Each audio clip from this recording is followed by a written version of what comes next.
Cadman presents Old Yeller by Fred Gibson. Performed by Peter Francis James. Copyright 1956 by Fred Gibson. Production copyright 2009 by HarperCollins Publishers.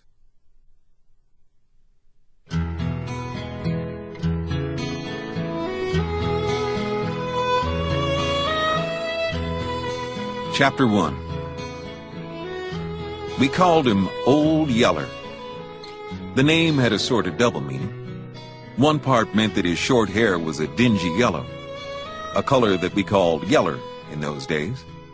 The other meant that when he opened his head, the sound he let out came closer to being a yell than a bark. I remember like yesterday how he strayed in out of nowhere to our log cabin on Birdsong Creek. He made me so mad at first that I wanted to kill him. Then, later, when I had to kill him, it was like having to shoot some of my own folks. That's how much I'd come to think of the big yeller dog. He came in the late 1860s, the best I remember.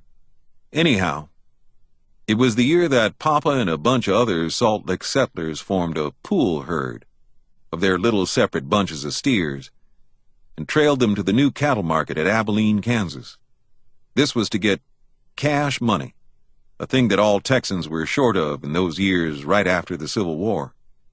We lived then in a new country, and a good one. As Papa pointed out the day the men talked over making the drive, we had plenty of grass, wood, and water. We had wild game for the killing, fertile ground for growing bread corn, and the Indians had been put onto reservations with the return of U.S. soldiers to the Texas forts. In fact, Papa wound up, all we lack having a tight tail-holt on the world is a little cash money, and we can get that at Abilene. Well, the idea sounded good, but some of the men still hesitated. Abilene was better than 600 miles north of the Texas hill country we lived in. It would take months for the men to make the drive and ride back home. And all that time the women folks and children of Salt Licks would be left in a wild frontier settlement to make out the best they could. Still, they needed money, and they realized that whatever a man does, he's bound to take some risks. So they talked it over with each other, and with their women, and decided it was the thing to do. They told their folks what to do in case the Indians came off the reservation, or the coons got to eating the corn, or the bears got to killing too many hogs. Then they gathered their cattle, burned a trail brand on their hips, and pulled out on the long trail to Kansas. I remember how it was the day Papa left. I remember his standing in front of the cabin with his horse saddled, his gun in his scabbard, and his bedroll tied on back of the cantle. I remember how tall and straight and handsome he looked, with his high-crowned hat and his black mustaches drooping in cow-horn curves past the corners of his mouth. And I remember how Mama was trying to keep from crying because he was leaving, and how little Arliss, who was only 5 and didn't know much, wasn't trying to keep from crying at all. In fact, he was howling his head off, not because Papa was leaving, but because he couldn't go too. I wasn't about to cry.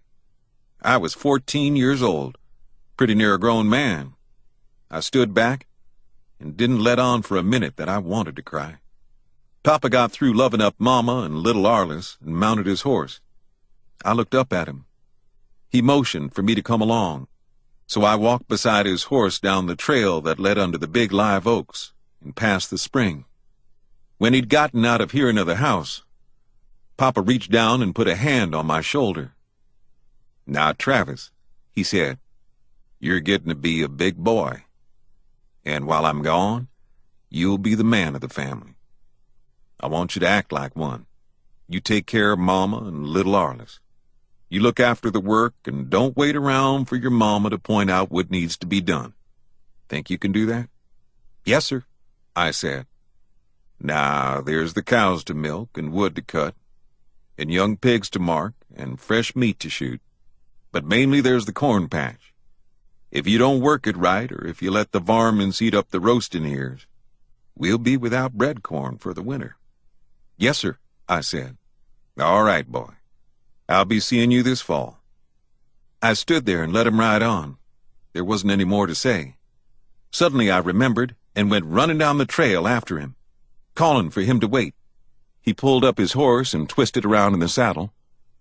"Yeah, boy," he said. "What is it?" "That horse," I said. "What horse?" he said, like he'd never heard me mention it before. "You mean you're wanting a horse?" "Now, Papa," I complained, "you know I've been aching all over for a horse to ride. I've told you time and again." I looked up to catch him grinning at me and felt foolish that I hadn't realized he was teasing.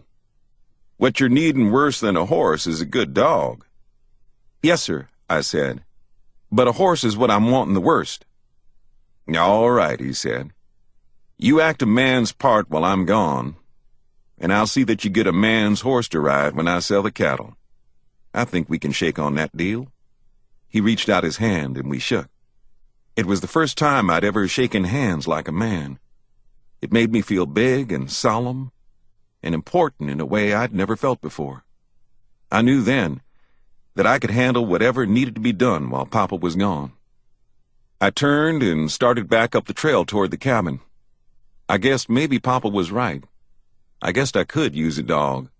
All the other settlers had dogs. They were big, fierce cur dogs that the settlers used for catching hogs and driving cattle and fighting coons out of the cornfields. They kept them as watchdogs against the depredations of loafer wolves, bears, panthers, and raiding Indians. There was no question about it. For the sort of country we lived in, a good dog around the place was sometimes worth more than 2 or 3 men. I knew this as well as anybody, because the summer before, I'd had a good dog. His name was Bell. He was nearly as old as I was. We'd had him ever since I could remember. He protected me from rattlesnakes and bad hogs while I was little. He'd hunted with me when I was bigger. Once, he'd dragged me out of Birdsong Creek when I was about to drown. And another time, he'd given warning in time to keep some raiding Comanches from stealing and eating our mule, Jumper. Then he'd had to go act a fool and get himself killed. It was while Papa and I were cutting wild hay in a little patch of prairie back of the house. A big diamondback rattler struck at Papa, and Papa chopped his head off with one quick lick of his scythe. The head dropped to the ground 3 or 4 feet away from the writhing body. It lay there, with the ugly mouth opening and shutting, still trying to bite something. As smart as Bell was, you'd have thought he'd have better sense than to go up and nuzzle that rattler's head. But he didn't, and a second later he was falling back, howling and slinging his own head till his ears popped. But it was too late then. That snake mouth had snapped shut on his nose, driving the fangs in so deep that it was a full minute before he could sling the bloody head loose. He died that night, and I cried for a week. Papa tried to make me feel better by promising to get me another dog right away, but I wouldn't have it. It made me mad just to think about some other dogs trying to take Bell's place, and I still felt the same about it. All I wanted now was a horse. The trail I followed led along the bank of Birdsong Creek through some bee myrtle bushes. The bushes were blooming white and smelled sweet. In the top of one, a mockingbird was singing. That made me recollect how Birdsong Creek had got its name. Mama had named it when she and Papa came to settle. Mama had told me about it. She said she named it the first day she and Papa got there, with Mama driving the ox cart loaded with our house plunder, and with Papa driving the cows and horses. They'd meant to build closer to the other settlers, over on Salt Branch. But they'd camped there at the spring, and the bee myrtle had been blooming white that day, and seemed like in every bush there was a mockingbird singing his fool head off. It was all so pretty and smelled so good, and the singing birds made such fine music that Mama wouldn't go on. "We'll build right here," she told Papa. And that's what they'd done. Built themselves a home right here on Birdsong Creek, and fought off the Indians, and cleared a corn patch, and raised me and little Arliss. and lost a little sister who died of a fever. Now it was my home, too. And while Papa was gone, it was up to me to look after it. I came to our spring that gushed clear, cold water out of a split in a rock ledge. The water poured into a pothole about the size of a wagon bed. In the pothole, up to his ears in the water, stood little Arliss, right in our drinking water. I said, "Arliss, you get out of that water." Arliss turned and stuck out his tongue at me. "I'll cut me a sprout," I warned. All he did was stick out his tongue at me again and splash water in my direction. I got my knife out and cut a green mesquite sprout. I trimmed all the leaves and thorns off, then headed for him.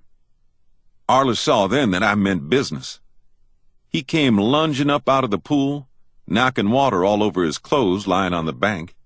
He lit out for the house, running naked and screaming bloody murder. To listen to him, you'd have thought the Comanches were lifting his scalp. Mama heard him and came rushing out of the cabin. She saw little Arliss running naked. She saw me following after him with a mesquite sprout in one hand and his clothes in the other. She called out to me. "Travis," she said, "what on earth have you done to your little brother?" I said, "Nothing yet. But if he doesn't keep out of our drinking water, I'm going to wear him to a frazzle." That's what Papa always told little Arliss when he caught him in the pool. I figured if I had to take Papa's place, I might as well talk like him. Mama stared at me for a minute. I thought she was fixing to argue that I was getting too big for my britches. Lots of times she'd tell me that. But this time she didn't. She just smiled suddenly and grabbed little Arliss by one ear and held on.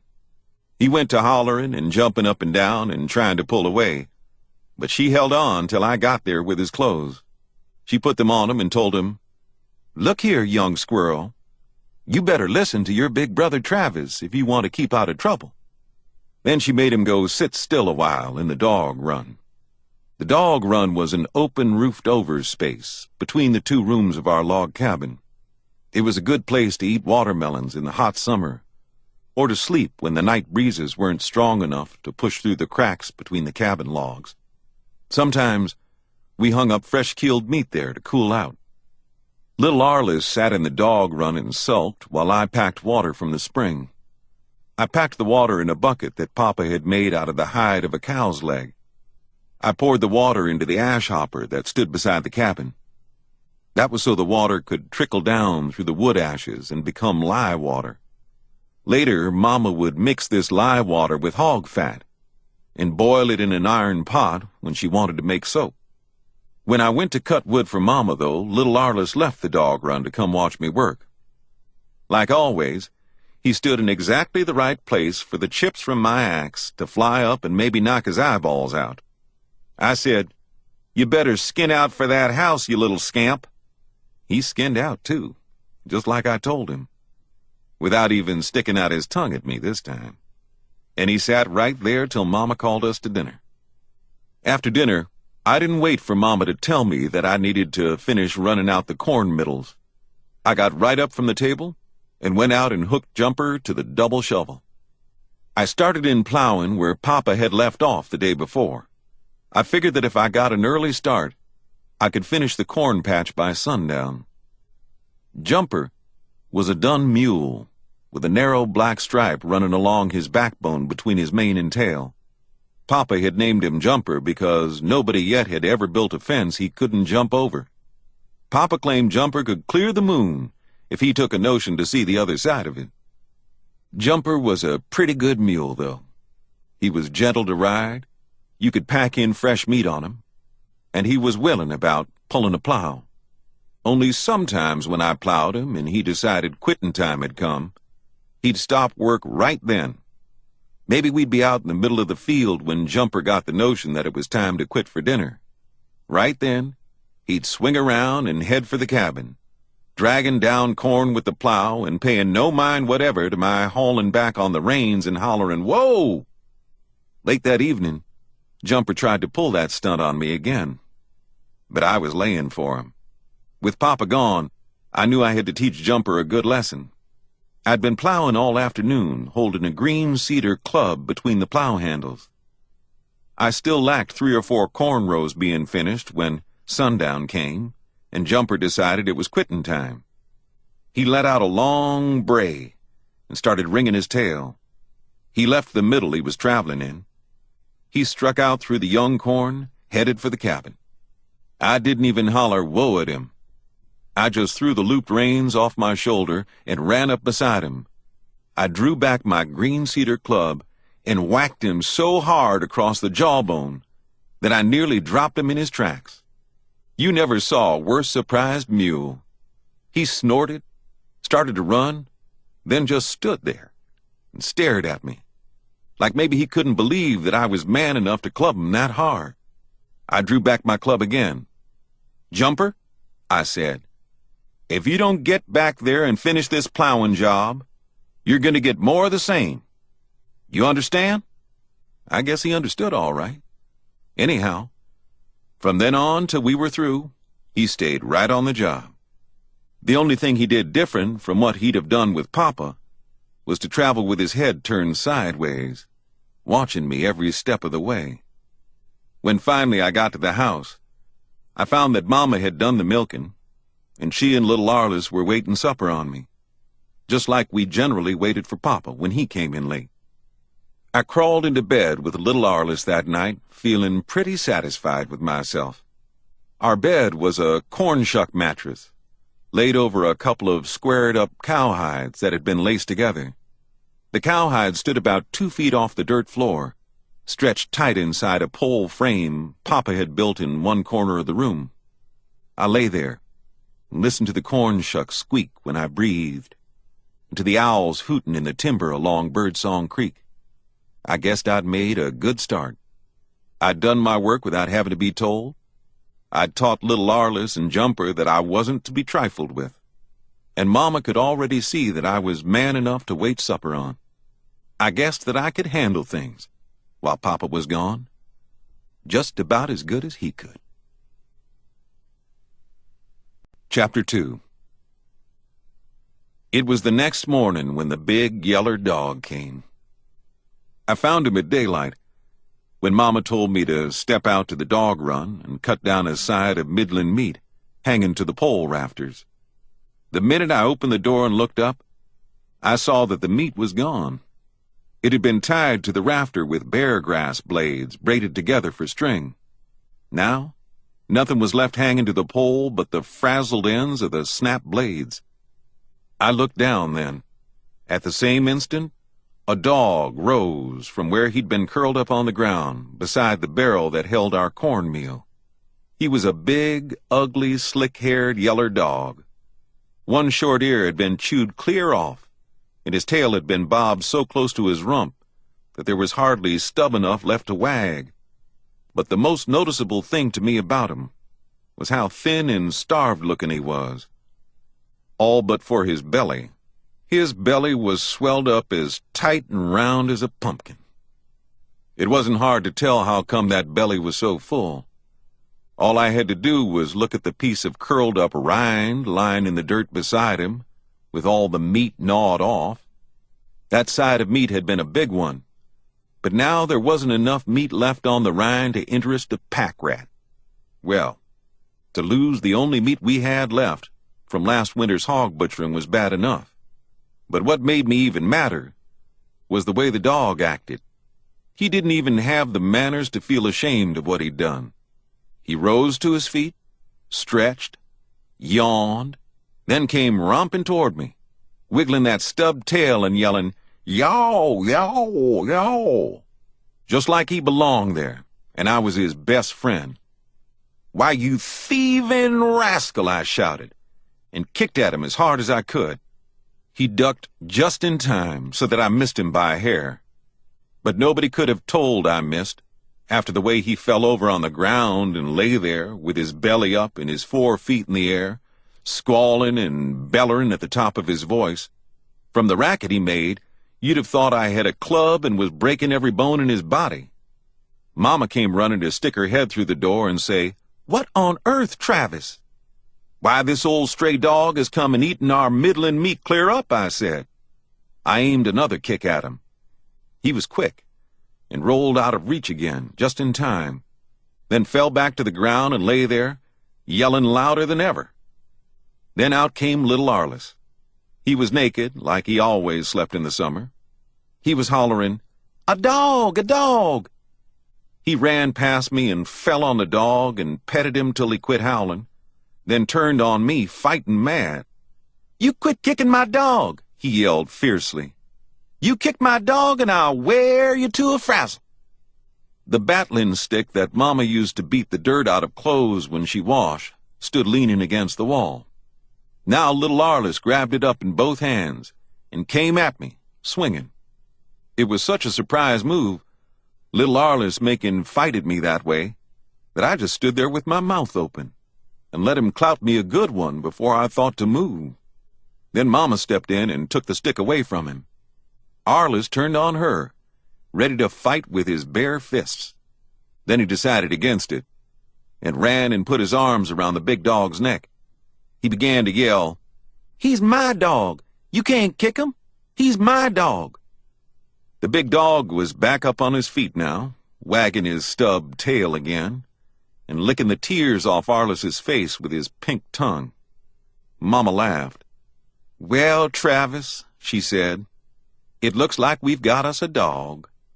"But, Mama," I said, "you don't mean we'd keep an old ugly dog like that?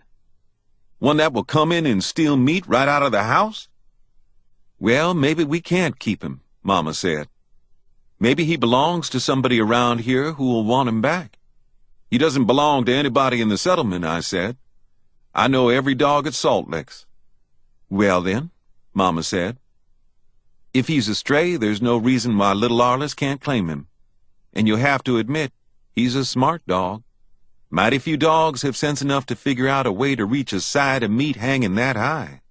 He must have climbed up on top of that meal barrel and jumped from there." I went over and looked at the wooden lid on top of the meal barrel. Sure enough, in the thin film of dust that had settled over it were dog tracks. "Well, all right," I admitted. "He's a smart dog, but I still don't want him." "Now, Travis," Mama said, "you're not being fair. You had you a dog when you were little, but Arliss has never had one.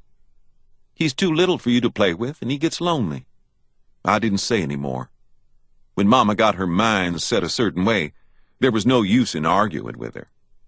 But I didn't want that meat-thieving dog on the place, and I didn't aim to have him. I might have to put up with him for a day or so, but sooner or later, I'd find a way to get rid of him. Mama must have guessed what was going on in my mind, for she kept handing me sober looks all the time she was getting breakfast. She fed us cornmeal mush, cooked in a pot swung over the fireplace. She sweetened it with wild honey that Papa and I had cut out of a bee tree last fall, and added cream, skimmed off last night's milk. It was good eating, but I'd had my appetite whetted for fried middling meat to go with it. Mama waited till I was done, then said, "Now, Travis, as soon as you've milked the cows, I think you ought to get your gun and try to kill us a fat young doe for meat. And while you're gone, I want you to do some thinking on what I said about little Arliss and this stray dog." Chapter 3. All right. I was willing to go make a try for a fat doe. I was generally more than willing to go hunting. And while I was gone, I might do some thinking about little Arliss and that thieving stray dog, but I didn't much think my thinking would take the turn Mama wanted. I went and milked the cows and brought the milk in for Mama to strain. I got my rifle and went out to the lot and caught Jumper. I tied a rope around his neck, half-hitched a noose around his nose, and pitched the rest of the rope across his back. This was the rope I'd rein him with. Then I got me a second rope and tied it tight around his middle, just back of his withers. This second rope I'd use to tie my deer onto Jumper's back, if I got one. Papa had shown me how to tie a deer's feet together and pack it home across my shoulder, and I'd done it. But to carry a deer very far like that was a sweat-popping job that I'd rather leave to Jumper. He was bigger and stronger. I mounted Jumper bareback and rode him along Birdsong Creek and across a rocky hogback ridge.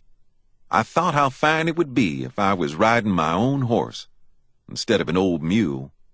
I rode down a long sweeping slope where a scattering of huge ragged-topped live oaks stood about in grass so tall that it dragged against the underside of Jumper's belly. I rode to within a quarter-mile of the salt licks, then left Jumper tied in a thicket and went on afoot.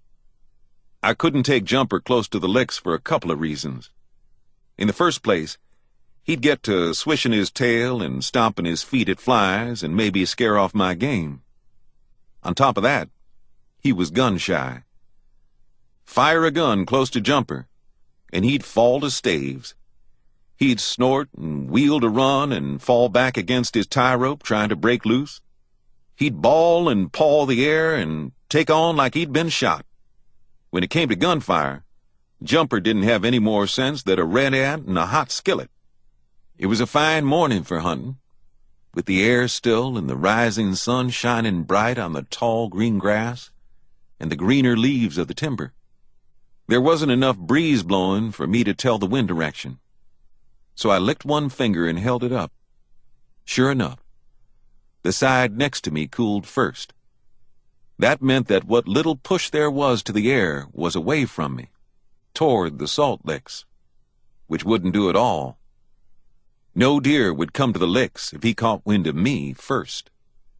I half-circled the licks till I had the breeze moving across them toward me, and took cover under a wild grapevine that hung low out of the top of a gnarled oak. I sat down with my back against the trunk of the tree. I sat with my legs crossed and my rifle cradled on my knees. Then I made myself get as still as the tree. Papa had taught me that, way back when I was little, the same as he taught me to hunt downwind from my game. He always said, "It's not your shape that catches a deer's eye, it's your moving. If a deer can't smell you and can't see you move, he won't ever know you're there." So I sat there, holding as still as a stump, searching the clearing around the licks. The licks was a scattered outcropping of dark rocks with black streaks in them. The black streaks held the salt that Papa said had got mixed up with the rocks a jillion years ago. I don't know how he knew what had happened so far back, but the salt was there, and all the hogs and cattle and wild animals in that part of the country came there to lick it. One time, Papa said, when he and Mama had first settled there, they'd run clear out of salt and had to beat up pieces of the rock and boil them in water. Then they'd use the salty water to season their meat and cornbread. Wild game generally came to lick the rocks in the early mornings or late evenings, and those were the best times to come for meat. The killer animals, like bear and panther and bobcats, knew this and came to the licks at the same time. Sometimes we'd get a shot at them. I'd killed 2 bobcats and a wolf there while waiting for deer. And once, Papa shot a big panther right after it had leaped on a mule colt and broken its neck with one slap of its heavy forepaw. I hoped I'd get a shot at a bear or panther this morning. The only thing that showed up, however, was a little band of javelina hogs, and I knew better than to shoot them. Make a bad shot and wound one so that he went to squealing, and you had the whole bunch after you, ready to eat you alive. They were small animals. Their tushes weren't as long as those of the range hogs we had running wild in the woods. They couldn't cut you as deep. But once javelinas got after you, they'd keep after you for a lot longer time.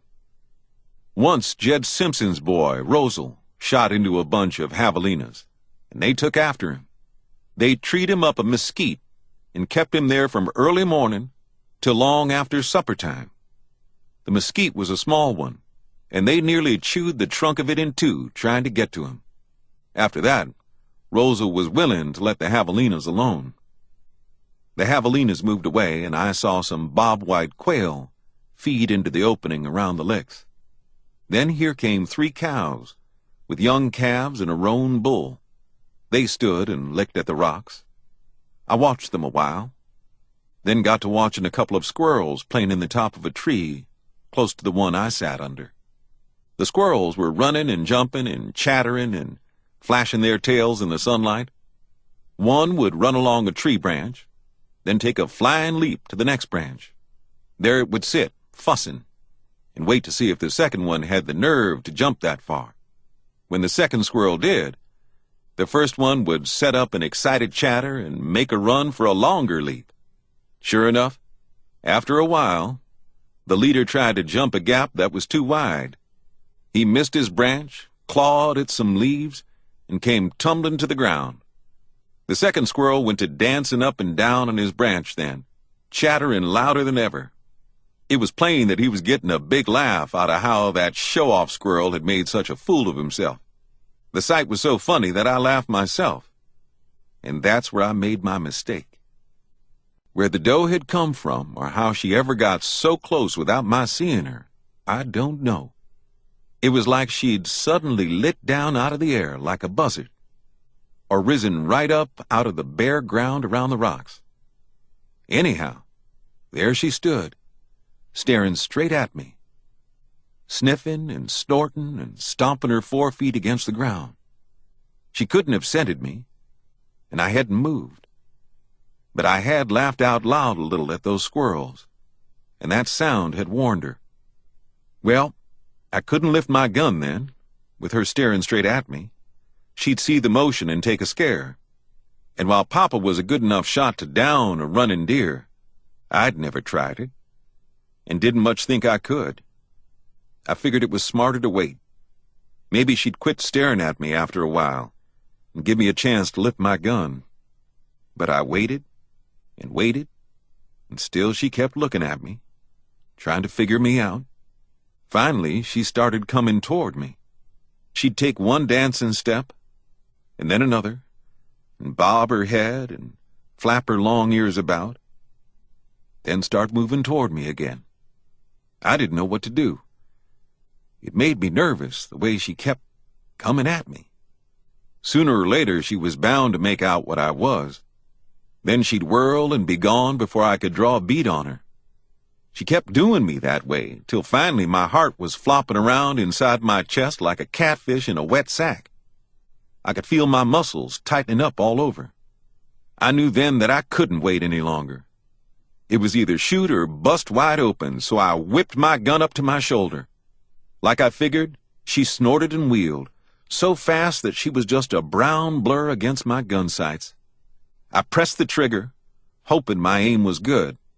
After I fired, the black powder charge in my gun threw up such a thick fog of blue smoke that I couldn't see through it. I reloaded, then leaped to my feet and went running through the smoke. What I saw when I came into the clear again made my heart drop down into my shoes. There went the frightened, snorting cattle, stampeding through the trees with their tails in the air like it was heel fly time. And right beside them went my doe, running all humped up and with her white pointed tail clamped tight to her rump, which meant that I'd hit her, but hadn't made a killing shot. I didn't like that. I never minded killing for meat. Like Papa had told me, every creature has to kill to live.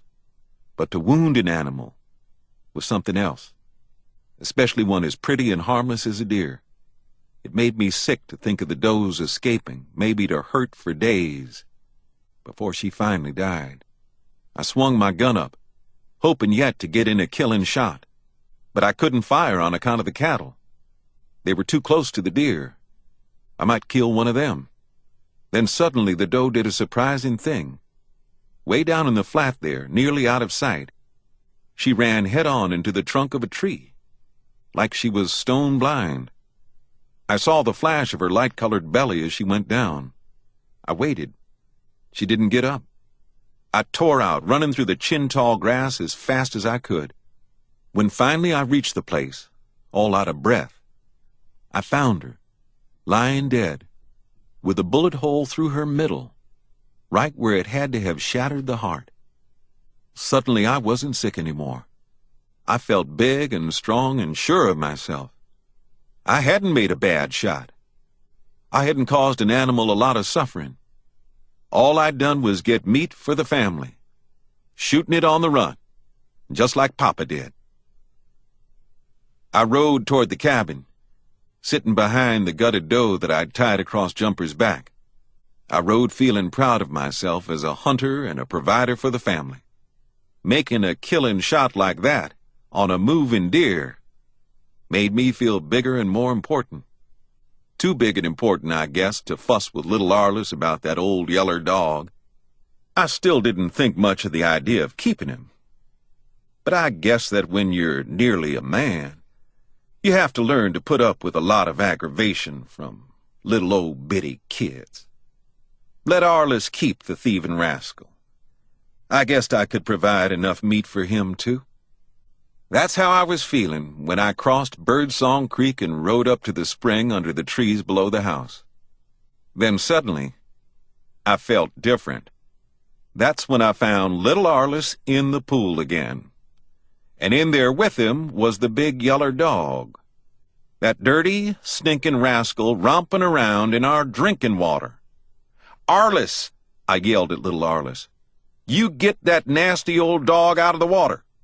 They hadn't seen me ride up, and I guess it was my sudden yell that surprised them both so bad. Arliss went tearing out of the pool on one side and the dog on the other. Arliss was screaming his head off, and here came the big dog with his wet fur rising along the ridge of his backbone, baying me like I was a panther. I didn't give him a chance to get to me. I was too quick about jumping off the mule and grabbing up some rocks. I was lucky. The first rock I threw caught the big dog right between the eyes, and I was throwing hard. He went down, yelling and pitching and wallowing, and just as he came to his feet again, I caught him in the ribs with another one. That was too much for him. He turned tail then and took out for the house, squalling and bawling. But I wasn't the only good rock thrower in the family. Arliss was only 5 years old, but I'd spent a lot of time showing him how to throw a rock. Now I wished I hadn't, because about then, a rock nearly tore my left ear off. I whirled around just barely in time to duck another that would have caught me square in the left eye. I yelled, "Arliss, you quit that!" But Arliss wasn't listening. He was too scared and too mad. He bent over to pick up a rock big enough to brain me with if he'd been strong enough to throw it. Well, when you're 14 years old, you can't afford to mix in a rock fight with your 5-year-old brother. You can't do it, even when you're in the right. You just can't explain a thing like that to your folks. All they do is point out how much bigger you are, how unfair it is to your little brother. All I could do was turn tail like the Yeller dog and head for the house, yelling for Mama.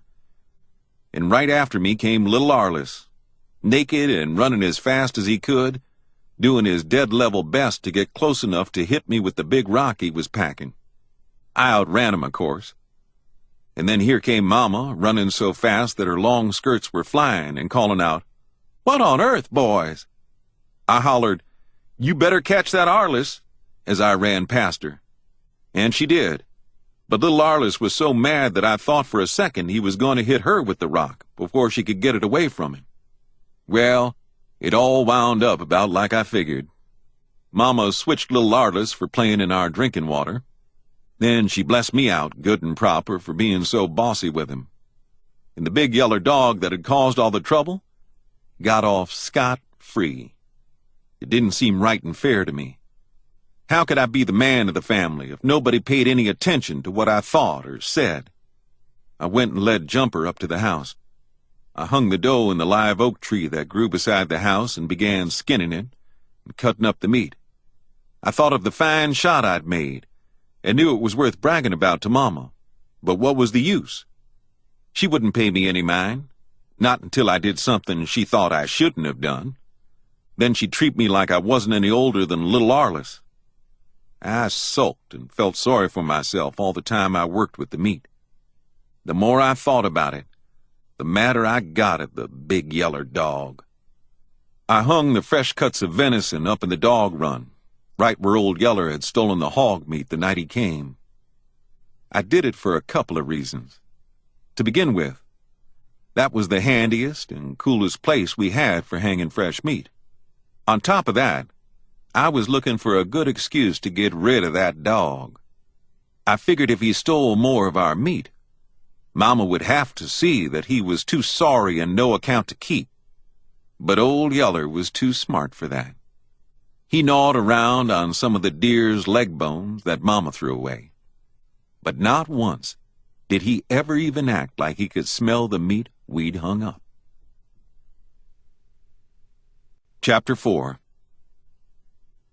A couple of days later, I had another and better reason for wanting to get rid of old Yeller. That was when the two Longhorn Range bulls met at the house and pulled off their big fight. We first heard the bulls while we were eating our dinner of cornbread, roasted venison, and green watercress gathered from below the spring. One bull came from off a high rocky ridge to the south of the cabin. We could hear his angry rumbling as he moved down through the thickets of catclaw and scrub oak. Then he lifted his voice in a wild, brassy blare that set echoes clamoring in the draws and canyons for miles around. "That old bull's talking fight," I told Mama and little Arliss. "He's bragging that he's the biggest and toughest and meanest. He's telling all the other bulls that if they got a lick of sense, they'll take to cover when he's around." Almost before I'd finished talking, we heard the second bull. He was over about the Salt Lick somewhere. His bellering was just as loud and braggy as the first one's. He was telling the first bull that his fight talk was all bluff. He was saying that he was the bull of the range, that he was the biggest and meanest and toughest. We sat and ate and listened to them. We could tell by their rumblings and bawlings that they were gradually working their way down through the brush toward each other and getting madder by the minute. I always liked to see a fight between bulls or bears or wild boars or almost any wild animals. Now I got so excited that I jumped up from the table and went to the door and stood listening.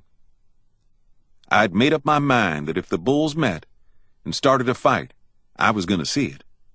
There was still plenty of careless weeds and crabgrass that needed hoeing out of the corn, but I guessed I could let them go long enough to see a bullfight. Our cabin stood on a high knoll about 100 yards above the spring. Years ago, Papa had cleared out all the brush and trees from around it, leaving a couple of live oaks near the house for shade. That was so he could get a clear shot at any Comanche or Apache coming to scalp us. And while I stood there at the door, the first bull entered the clearing, right where Papa had one time shot a Comanche off his horse. He was a leggy, mustard-colored bull, with black freckles speckling his jaws and the underside of his belly. He had one great horn set for hooking, while the other hung down past his jaw like a tallow candle that had drooped in the heat. He was what the Mexicans called a chongo, or droop horn. He trotted out a little piece into the clearing, then stopped to drop his head low. He went to snorting and shaking his horns and pawing up the dry dirt with his forefeet. He flung the dirt back over his neck and shoulders in great clouds of dust. I couldn't see the other bull yet, but I could tell by the sound of him that he was close and coming in a trot. I hollered back to Mama and little Arliss, "They're fixing to fight right here, where we can all see it." There was a split-rail fence around our cabin. I ran out and climbed up and took a seat on the top rail. Mama and little Arliss came and climbed up to sit beside me. Then from the other side of the clearing came the second bull. He was the red roan I'd seen at the Salt Licks the day I shot the doe. He wasn't as tall and long-legged as the Chongo bull, but every bit as heavy and powerful. And while his horns were shorter, they were both curved right for hooking. Like the first bull, he came blaring out into the clearing, then stopped to snort and sling his wicked horns and paw up clouds of dust. He made it plain that he wanted to fight just as bad as the first bull. About that time, from somewhere behind the cabin, came old Yeller. He charged through the rails, bristled up and roaring almost as loud as the bulls. All their bellering and snorting and dust pawing sounded like a threat to him. He'd come out to run them away from the house. I hollered at him. "Get back there, you rascal," I shouted. "You're fixing to spoil our show." That stopped him, but he still wasn't satisfied. He kept baying the bulls till I jumped down and picked up a rock. I didn't have to throw it. All I had to do was draw back like I was going to. That sent him flying back into the yard and around the corner of the cabin, yelling like I'd murdered him. That also put little Arliss on the fight. He started screaming at me. He tried to get down where he could pick up a rock, but Mama held him. "Hush now, baby," she said. "Travis isn't going to hurt your dog. He just doesn't want him to scare off the bulls." Well, it took some talking, but she finally got little Arliss's mind off hitting me with a rock. I climbed back up on the fence. I told Mama that I was betting on Chongo.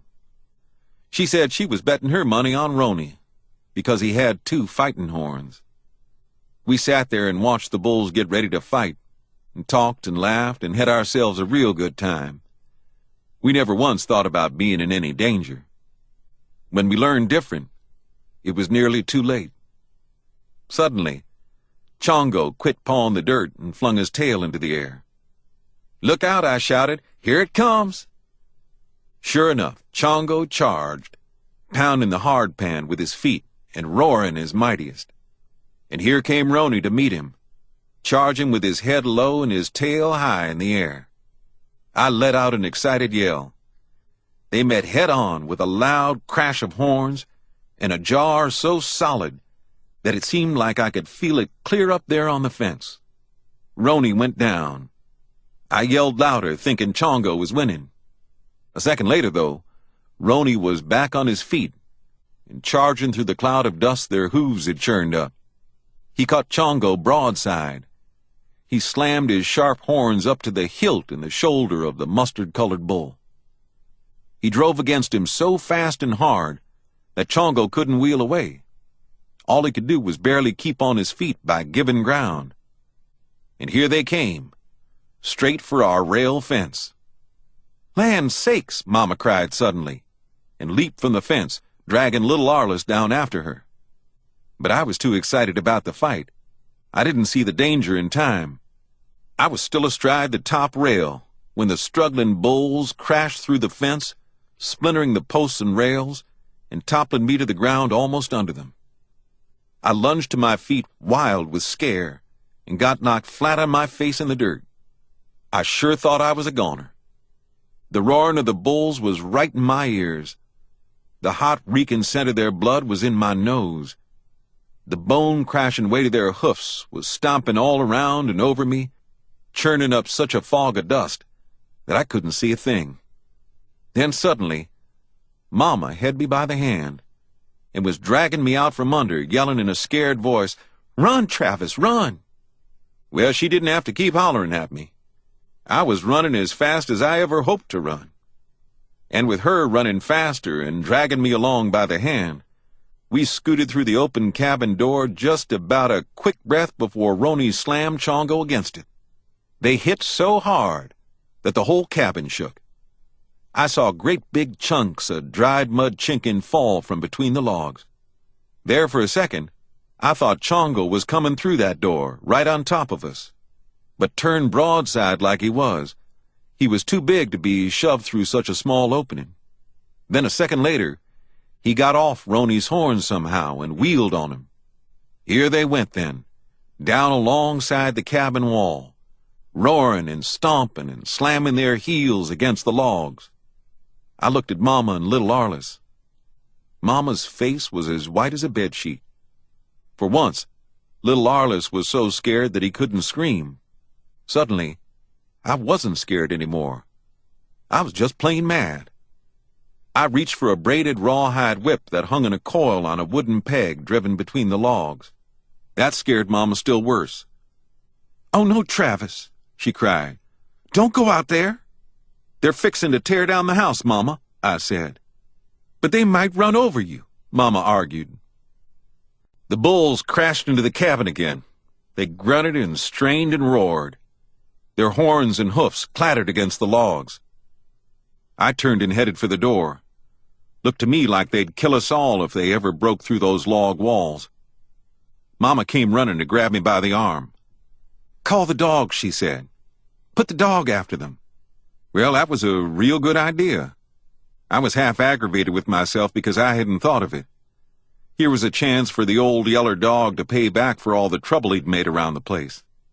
I stuck my head out the door. The bulls had fought away from the house. Now they were busy tearing down more of the yard fence. I ducked out and around the corner. I ran through the dog run toward the back of the house calling, "Here, Yeller! Here, Yeller! Get 'em, boys! Sick 'em!" Old Yeller was back there all right, but he didn't come and he didn't sick 'em. He took one look at me running toward him with that bullwhip in my hand and knew I'd come to kill him. He tucked his tail and lit out in a yelling run for the woods. If there had been any way I could have done it, right then is when I would have killed him. But there wasn't time to mess with a fool dog. I had to do something about those bulls. They were wrecking the place, and I had to stop it. Papa had left me to look after things while he was gone, and I wasn't about to let two mad bulls tear up everything we had. I ran up to the bulls and went to work on them with the whip. It was a heavy 16-footer, and I'd practiced with it a lot. I could crack that rawhide popper louder than a gunshot. I could cut a branch as thick as my little finger off a green mesquite with it. But I couldn't stop those bulls from fighting. They were too mad. They were hurting too much already. I might as well have been spitting on them. I yelled and whipped them till I gave clear out. Still, they went right on with their roaring, bloody battle. I guess they would have kept on fighting till they leveled the house to the ground if it hadn't been for a freak accident. We had a heavy two-wheeled Mexican cart that Papa used for hauling wood and hay. It happened to be standing out in front of the house, right where the ground broke away in a sharp slant toward the spring and creek. It had just come to me that I could get my gun and shoot the bulls when Chongo crowded Roni up against the cart. He ran that long single horn clear under Roni's belly. Now he gave such a big heave that he lifted Roni's feet clear off the ground and rolled him in the air. A second later, Roni landed flat on his back inside the bed of that dump cart, with all 4 feet sticking up. I thought his weight would break the cart to pieces, but I was wrong. The cart was stronger than I'd thought. All the bull's weight did was tilt it, so that the wheels started rolling. And away the cart went, down the hill, carrying Roni with it. When that happened, Chongo was suddenly the silliest-looking bull you ever saw. He stood with his tail up and his head high, staring after the runaway cart. He couldn't for the life of him figure out what he'd done with the roan bull. The rolling cart rattled and banged and careened its way down the slope till it was right beside the spring. There, one wheel struck a big boulder, bouncing that side of the cart so high that it turned over and skidded to a stop. The roan bull spilled right into the spring. Water flew in all directions. Roni got his feet under him.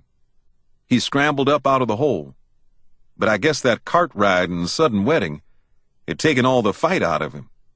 Anyhow, he headed for the timber, running with his tail tucked. Water streamed down out of his hair, leaving a dark, wet trail in the dry dust to show which way he'd gone. Chongo saw Roni then. He snorted and went after him, but when he got to the cart, he slid to a sudden stop. The cart, lying on its side now, still had that top wheel spinning around and around. Chongo had never seen anything like that. He stood and stared at the spinning wheel. He couldn't understand it. He lifted his nose up close to smell it.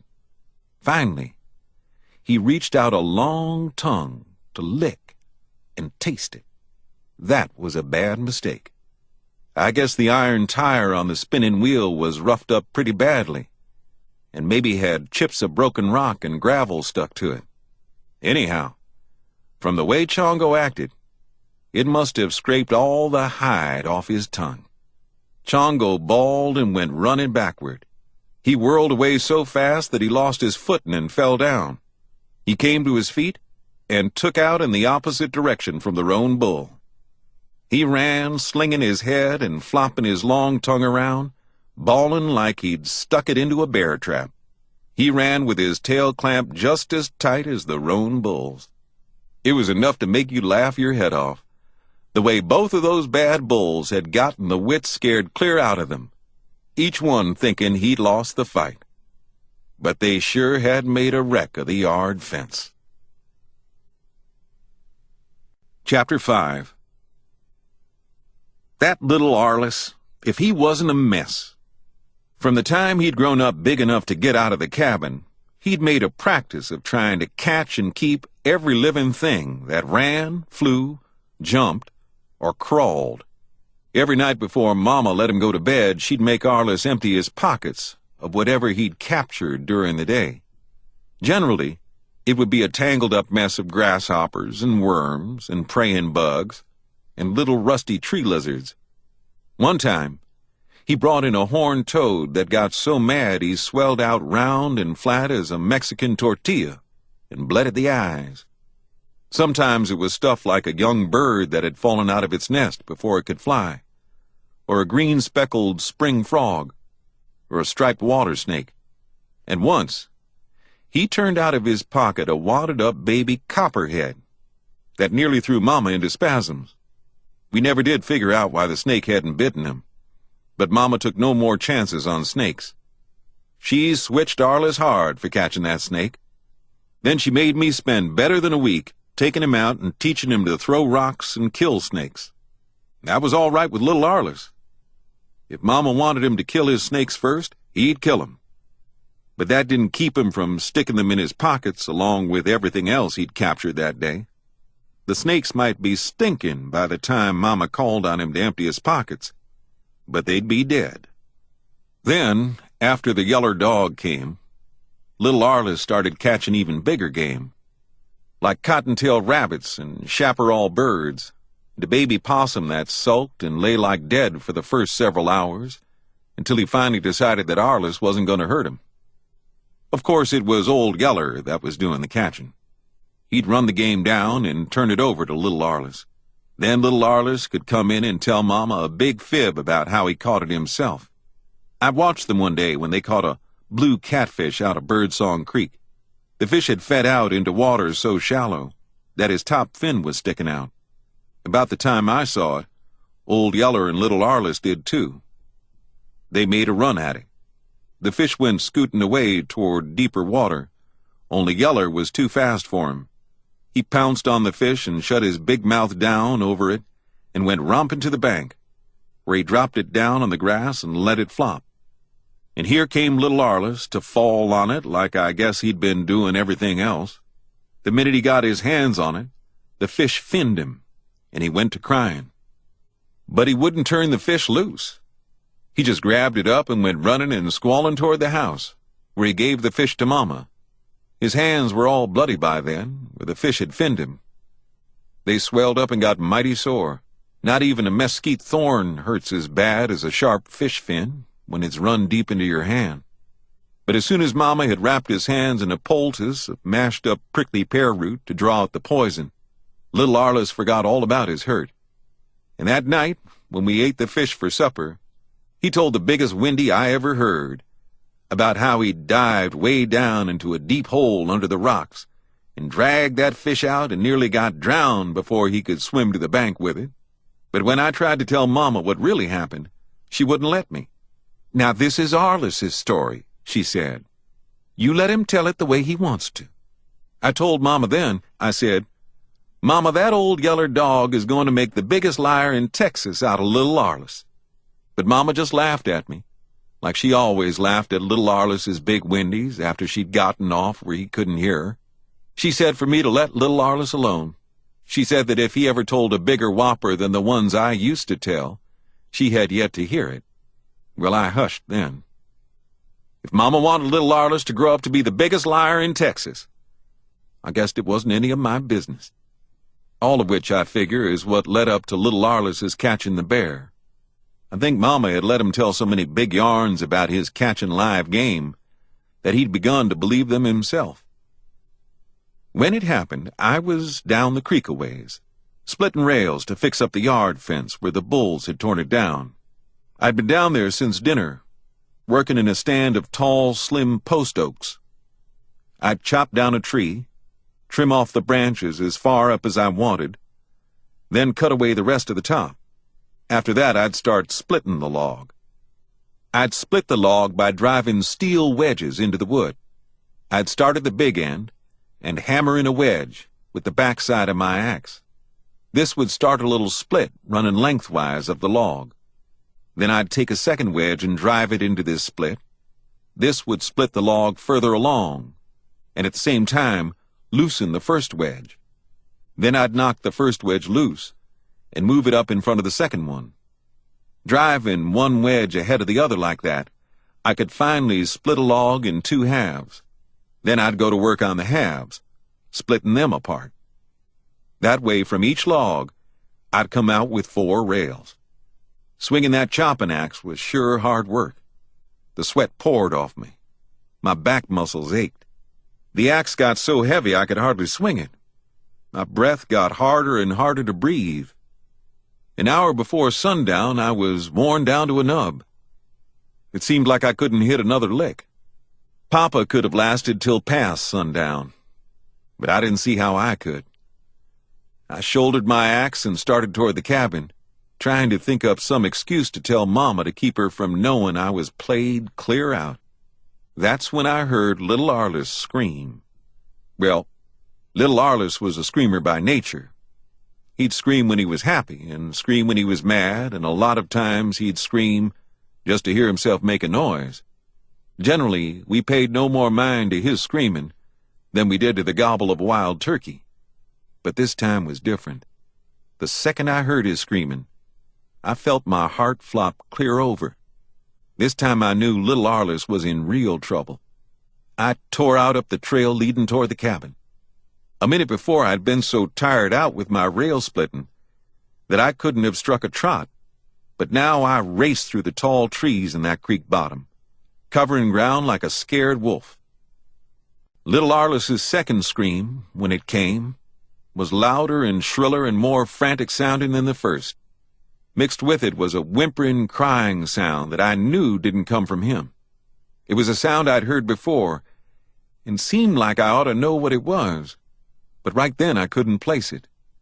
Then from way off to one side came a sound that I would have recognized anywhere. It was the coughing roar of a charging bear. I'd just heard it once in my life. That was the time Mama had shot and wounded a hog-killing bear, and Papa had had to finish it off with a knife to keep it from getting her.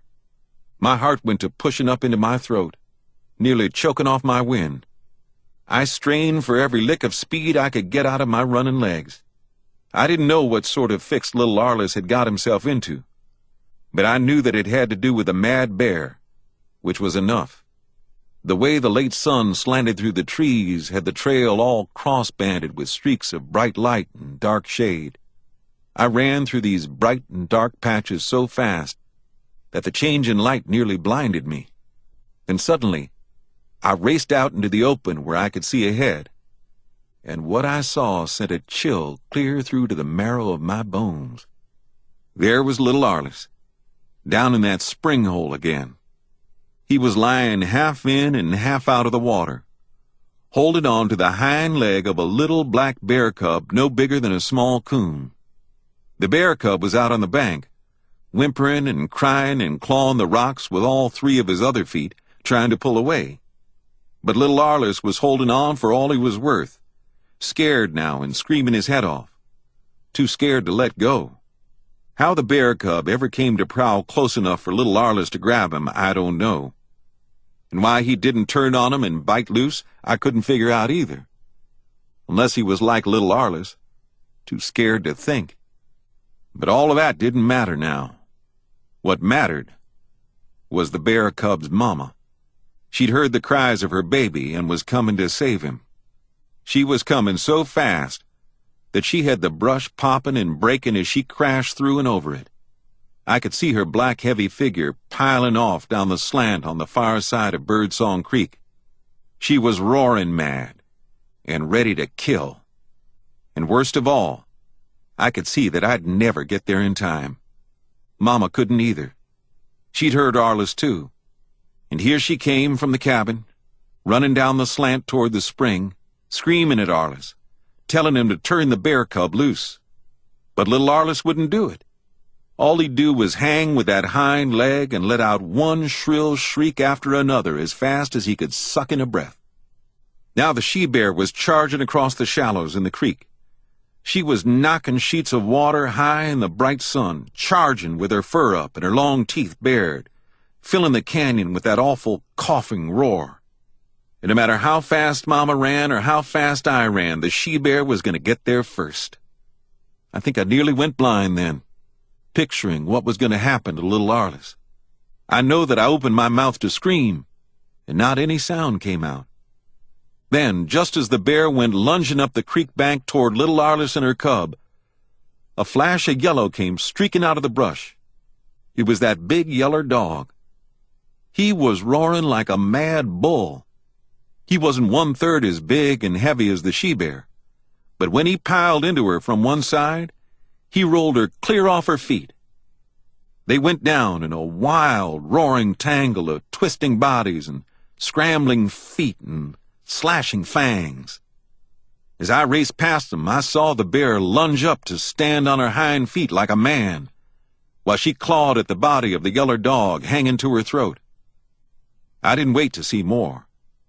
Without ever checking my stride, I ran in and jerked little Arliss loose from the cub. I grabbed him by the wrist and yanked him up out of that water and slung him toward Mama like he was a half-empty sack of corn. I screamed at Mama, "Grab him, Mama! Grab him and run!" Then I swung my chopping axe high and wheeled, aiming to cave in the she-bear's head with the first lick. But I never did strike. I didn't need to. Old Yeller hadn't let the bear get close enough. He couldn't handle her. She was too big and strong for that. She'd stand there on her hind feet, hunched over, and take a roaring swing at him with one of those big front claws. She'd slap him head over heels. She'd knock him so far that it didn't look like he could possibly get back there before she charged again, but he always did. He'd hit the ground rolling, yelling his head off with the pain of the blow, but somehow he'd always roll to his feet. And here he'd come again, ready to tie into her for another round. I stood there with my axe raised, watching them for a long moment. Then from up toward the house I heard Mama calling, "Come away from there, Travis! Hurry, son, run!" That spooked me. Up till then, I'd been ready to tie into that bear myself. Now suddenly I was scared out of my wits again. I ran toward the cabin. But like it was, old Yeller nearly beat me there. I didn't see it, of course. But Mama said that the minute old Yeller saw we were all in the clear and out of danger, he threw the fight to that she-bear and lit out for the house. The bear chased him for a little piece, but at the rate old Yeller was leaving her behind, Mama said it looked like the bear was backing up. But if the big Yeller dog was scared or hurt in any way when he came dashing into the house, he didn't show it. He sure didn't show it like we all did. Little Arliss had hushed his screaming, but he was trembling all over and clinging to Mama like he'd never let her go. And Mama was sitting in the middle of the floor, holding him up close and crying like she'd never stop. And me, I was close to crying myself. Old Yeller, though, all he did was come bounding in to jump on us and lick us in the face and bark so loud that there inside the cabin, the noise nearly made us deaf. The way he acted, you might have thought that bear fight hadn't been anything more than a rowdy romp that we'd all taken part in for the fun of it. Chapter 6. Till little Arliss got us mixed up in that bear fight, I guess I'd been looking on him about like most boys look on their little brothers. I liked him all right, but I didn't have a lot of use for him. What with his always playing in our drinking water and getting in the way of my chopping axe and howling his head off and chunking me with rocks when he got mad, it didn't seem to me like he was hardly worth the bother of putting up with. But that day when I saw him in the spring, so helpless against the angry she-bear, I learned different. I knew then that I loved him as much as I did Mama and Papa. Maybe in some ways even a little bit more. So it was only natural for me to come to love the dog that saved him. After that, I couldn't do enough for old Yeller. What if he was a big, ugly, meat-stealing rascal? What if he did fall over and yell bloody murder every time I looked crossways at him? What if he had run off when he ought to have helped with the fighting bulls? None of that made a lick of difference now. He'd pitched in and saved little Arliss, when I couldn't possibly have done it, and that was enough for me. I petted him and made over him till he was wiggling all over to show how happy he was. I felt mean about how I'd treated him and did everything I could to let him know. I searched his feet and pulled out a long mesquite thorn that had become embedded between his toes. I held him down and had Mama hand me a stick with a coal of fire on it, so I could burn off 3 big bloated ticks that I found inside one of his ears. I washed him with lye soap and water, then rubbed salty bacon grease into his hair all over to rout the fleas. And that night after dark, when he sneaked into bed with me and little Arliss, I let him sleep there and never said a word about it to Mama. I took him and little Arliss squirrel hunting the next day. It was the first time I'd ever taken little Arliss on any kind of hunt. He was such a noisy pest that I always figured he'd scare off the game. As it turned out, he was just as noisy and pesky as I'd figured. He'd follow along, keeping quiet like I told him, till he saw maybe a pretty butterfly floating around in the air. Then he'd set up a yell you could have heard a mile off and go chasing after the butterfly. Of course, he couldn't catch it, but he would keep yelling at me to come help him. Then he'd get mad because I wouldn't, and yell still louder. Or maybe he'd stop to turn over a flat rock. Then he'd stand yelling at me to come back and look at all the yellow ants and centipedes and crickets and stinging scorpions that went scurrying away, hunting new hiding places. Once he got hung up in some briars and yelled till I came back to get him out. Another time he fell down and struck his elbow on a rock and didn't say a word about it for several minutes, until he saw blood seeping out of a cut on his arm. Then he stood and screamed like he was being burnt with a hot iron. With that much racket going on, I knew we'd scare all the game clear out of the country, which I guess we did. All but the squirrels. They took to the trees, where they could hide from us. But I was lucky enough to see which tree one squirrel went up, so I put some of little Arliss's racket to use. I sent him in a circle around the tree, beating on the grass and bushes with a stick, while I stood waiting. Sure enough, the squirrel got to watching little Arliss and forgot me. He kept turning around the tree limb to keep it between him and little Arliss, till he was on my side in plain sight. I shot him out of the tree, the first shot. After that, old Yeller caught on to what game we were after. He went to work then, trailing and treeing the squirrels that little Arliss was scaring up off the ground. From then on, with Yeller to tree the squirrels and little Arliss to turn them on the tree limbs, we had pickings. Wasn't but a little bit till I'd shot 5, more than enough to make us a good squirrel fry for supper. A week later, old Yeller helped me catch a wild gobbler that I'd have lost without him. We had gone up to the corn patch to pick a bait of black-eyed peas. I was packing my gun. Just as we got up to the slab rock fence that Papa had built around the corn patch, I looked over and spotted this gobbler doing our pea picking for us. The pea pods were still green yet, most of them no further along than snapping size. This made them hard for the gobbler to shell, but he was working away at it, pecking and scratching so hard that he was raising a big dust out in the field. "Why, that old rascal," Mama said. "He's just clawing those pea vines all to pieces." "Hush, Mama," I said. "Don't scare him." I lifted my gun and laid the barrel across the top of the rock fence. "I'll have him ready for the pot in just a minute." It wasn't a long shot, and I had him sighted in, dead to rights. I aimed to stick a bullet right where his wings hinged to his back. I was holding my breath and already squeezing off, when little Arliss, who'd gotten behind, came running up.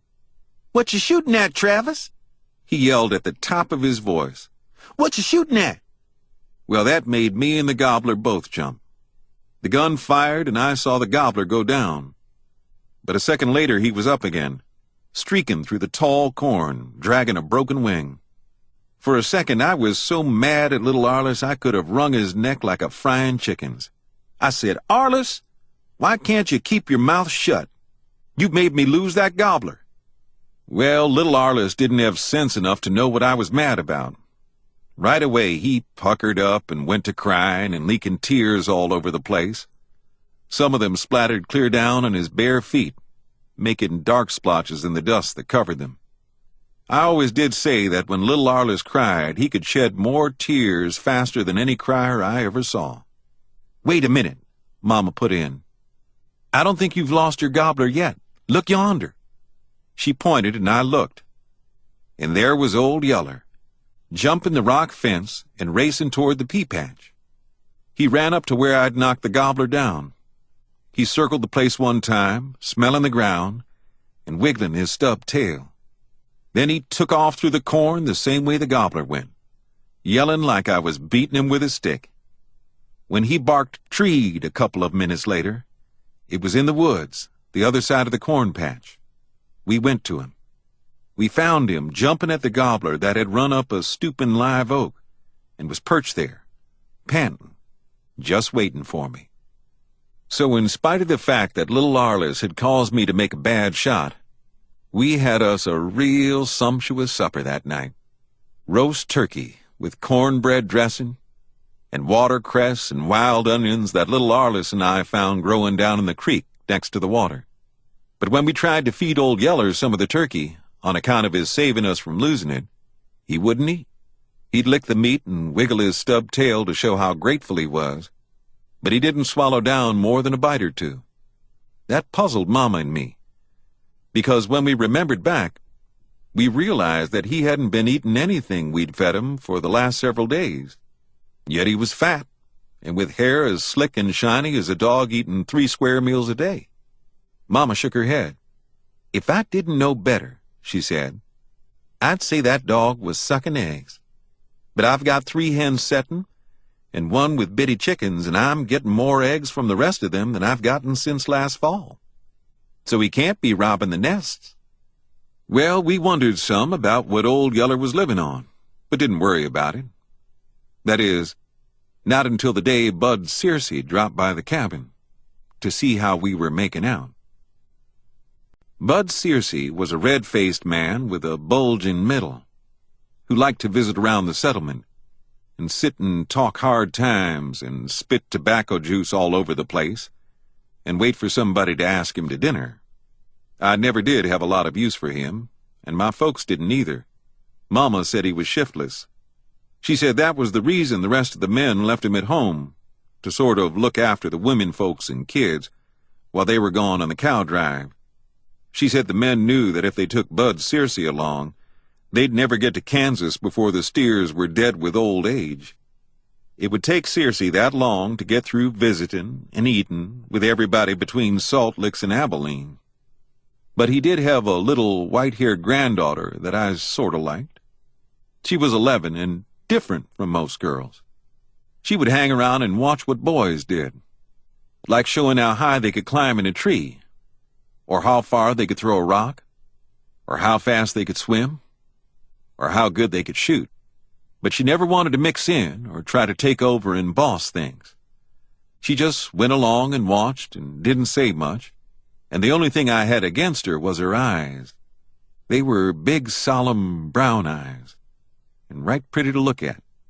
Only when she fixed them on me, it always seemed like they looked clear through me and saw everything I was thinking. That always made me sort of jumpy, so that when I could, I never would look right straight at her. Her name was Lisbeth, and she came with her grandpa the day he visited us. They came riding up on an old shad-bellied pony that didn't look like he'd had a fill of corn in a coon's age. She rode behind her grandpa's saddle, holding to his belt in the back, and her white hair was all curly and rippling in the sun. Trotting behind them was a blue-ticked she-dog that I always figured was one of Belle's pups. Old Yeller went out to bathe them as they rode up. I noticed right off that he didn't go about it like he really meant business.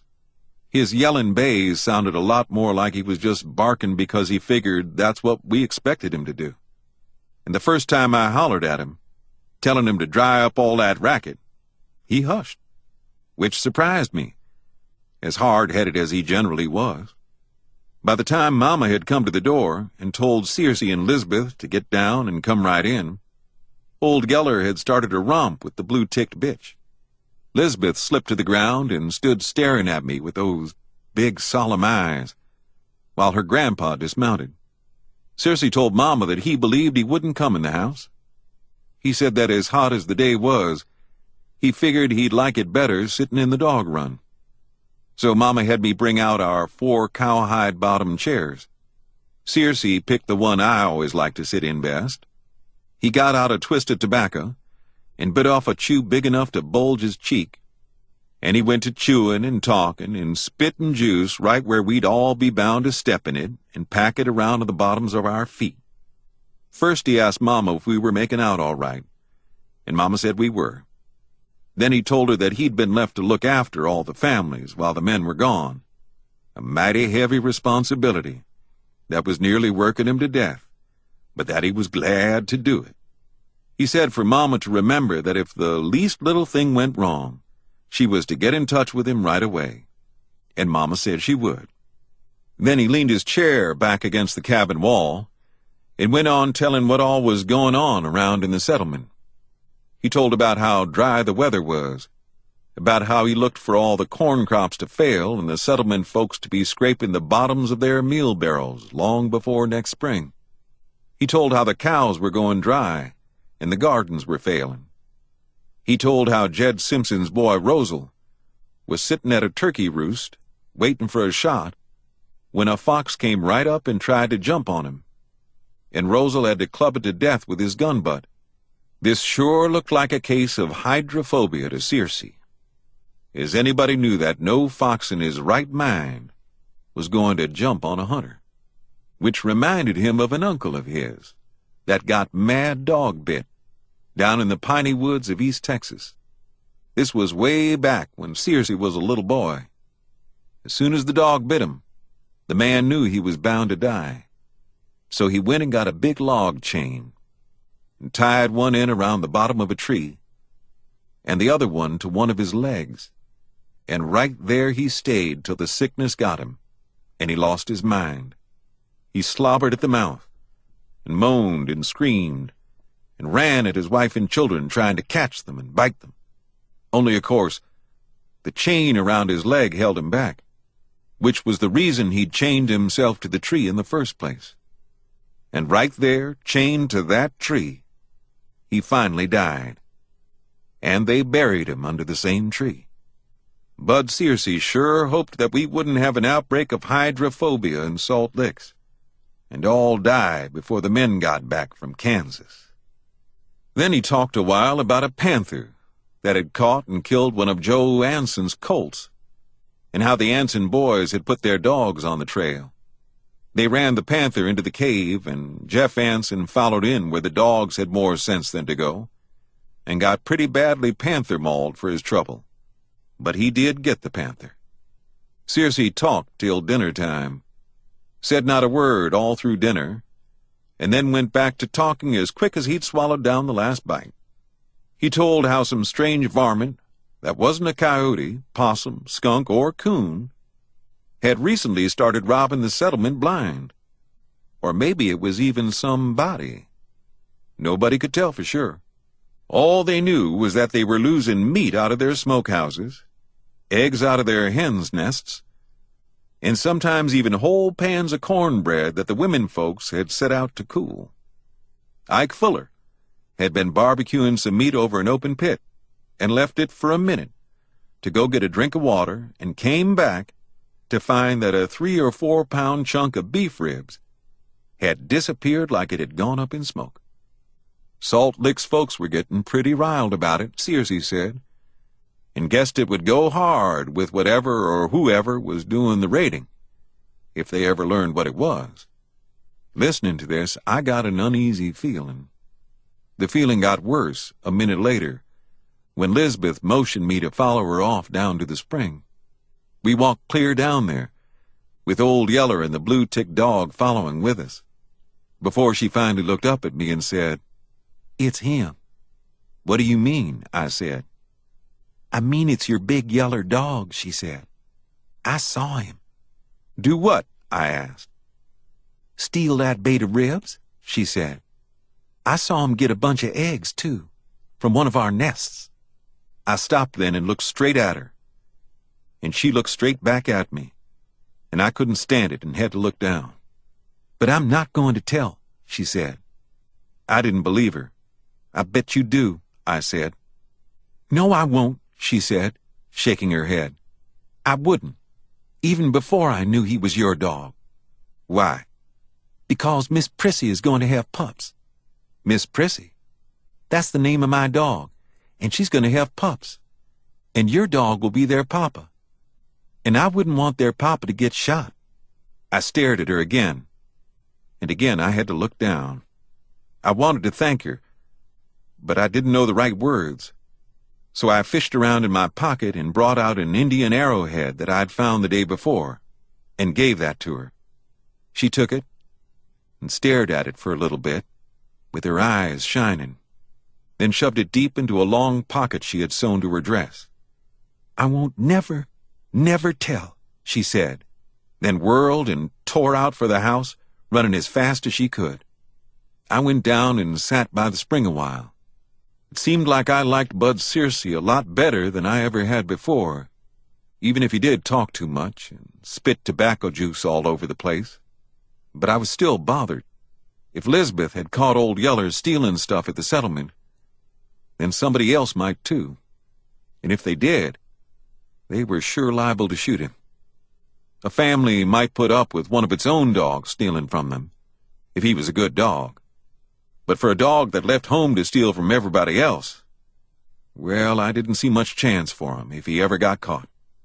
After Bud Searcy had eaten a hearty supper and talked a while longer, he finally rode off home, with Lisbeth riding behind him. I went then and gathered the eggs and held 3 back. I called Old Yeller off from the house and broke the eggs on a flat rock right under his nose and tried to get him to eat them, but he wouldn't. He acted like he'd never heard tell that eggs were fit to eat. All he'd do was stand there and wiggle his tail and try to lick me in the face. It made me mad. "You thieving rascal," I said. "Ought to get a club and break your back in 14 different places." But I didn't really mean it, and I didn't say it loud and ugly. I knew that if I did, he'd fall over and start yelling like he was dying. And there I'd be in a fight with little Arliss again. "When they shoot you, I'm going to laugh," I told him. But I knew that I wouldn't. Chapter 7. I did considerable thinking on what Lisbeth Searcy had told me about Old Yeller, and finally went and told Mama. "Why, that old rogue," she said. "We'll have to try to figure some way to keep him from prowling. Everybody in the settlement will be mad at us if we don't." "Somebody'll shoot him," I said. "Try tying him," she said. So I tried tying him, but we didn't have any baling wire in those days, and he could chew through anything else before you could turn your back. I tied him with rope, and then with big, thick rawhide string that I cut from a cowhide hanging across the top rail of the yard fence. It was the same thing in both cases. By the time we could get off to bed, he'd done chewed them in 2 and was gone. "Let's try the corn crib," Mama said on the 3rd night, which was a good idea that might have worked if it hadn't been for little Arliss. I took Old Yeller out and put him in the corn crib, and the second that he heard the door shut on him, he set up a yelling and a howling that brought little Arliss on the run. Mama and I both tried to explain to him why we needed to shut the dog up, but little Arliss was too mad to listen. You can't explain things very well to somebody who is screaming his head off and chunking you with rocks as fast as he can pick 'em up. So that didn't work either. "Well, it looks like we're stumped," Mama said. I thought for a minute and said, "No, Mama, I believe we've got one other chance. That's to shut him up in the same room with me and little Arliss every night. But he'll sleep in the bed with you boys, Mama said. And the first thing you know, you'll both be scratching fleas and having mange and breaking out with ringworms. No, I'll put him a cowhide on the floor and make him sleep there, I said. So Mama agreed, and I spread a cowhide on the floor beside our bed, and we shut old Yeller in and didn't have a bit more trouble. Of course, old Yeller didn't sleep on the cowhide. And once, a good while later, I did break out with a little ringworm under my left arm, but I rubbed it with turpentine, just like Mama always did, and soon it went away. And after that, when we fed old Yeller cornmeal mush or fresh meat, he ate it, and did well on it. It never one time bothered our chicken nests.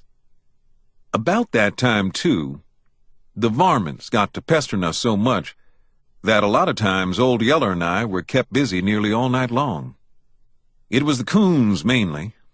The corn was ripening into roasting ears now, and the coons would come at night and strip the shucks back with their little hands and gnaw the milky kernels off the cob. Also, the watermelons were beginning to turn red inside, and the skunks would come and open up little round holes in the rinds and reach in with their forefeet and drag out the juicy insides to eat. Sometimes coyotes would come and eat watermelons too, and now and then a deer would jump into the field and eat corn, melons, and peas. So old Yeller and I took to sleeping in the corn patch every night. We slept on the cowhide that Yeller never would sleep on at the house. That is, we did when we got to sleep. Most of the night we'd be up fighting coons. We slept out in the middle of the patch, where Yeller could scent a coon clear to the fence on every side. We'd lie there on the cowhide and look up at the stars, and listen to the warm night breeze rustling the corn blades.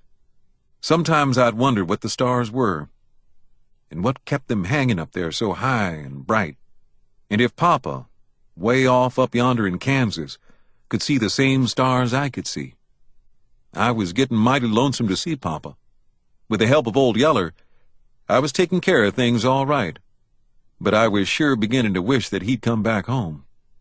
Then I'd think a while about the time when I'd get big enough to go off on a cow drive myself, riding my own horse, and see all the big new country of plains and creeks and rivers and mountains and timber and new towns and Indian camps.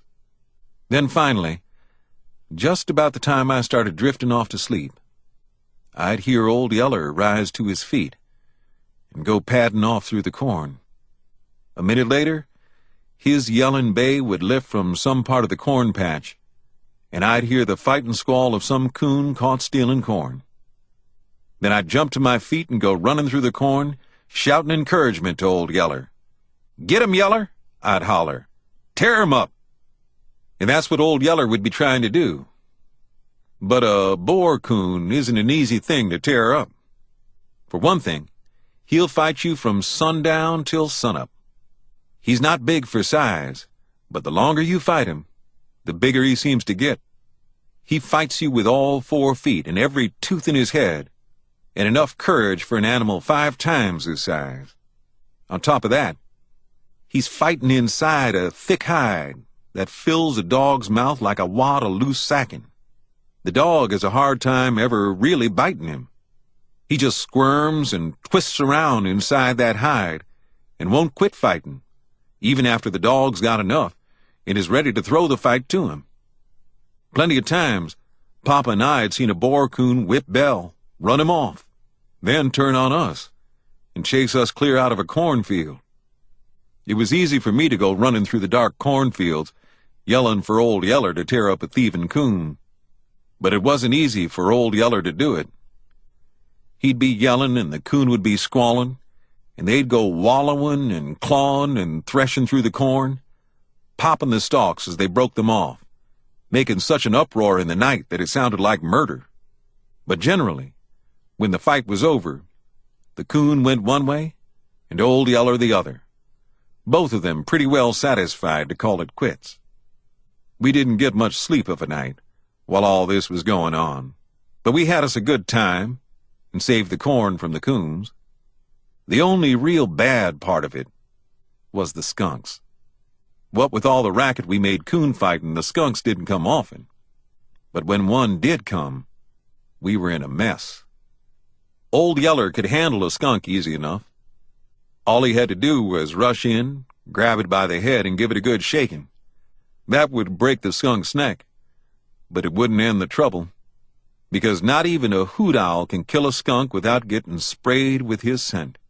And skunk scent is a smell that won't quit. After every skunk killing, Old Yeller would get so sick that he could hardly stand it. He'd snort and drool and slobber and vomit. He'd roll and wallow in the dirt and go dragging his body through tall weeds trying to get the scent off, but he couldn't. Then finally he'd give up and come lie down on the cowhide with me. And of course he'd smell so bad that I couldn't stand him and have to go off and try to sleep somewhere else. Then he'd follow me and get his feelings hurt because I wouldn't let him sleep with me. Papa always said that breathing skunk scent was the best way in the world to cure a head cold. But this was summertime, when Old Yeller and I didn't have head colds. We would just as soon that the skunks stayed out of the watermelons and let us alone.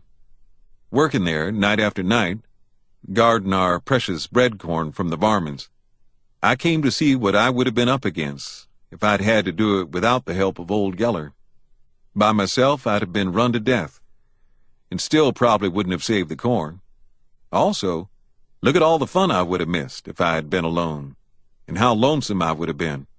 I had to admit, Papa had been right when he told me how bad I needed a dog.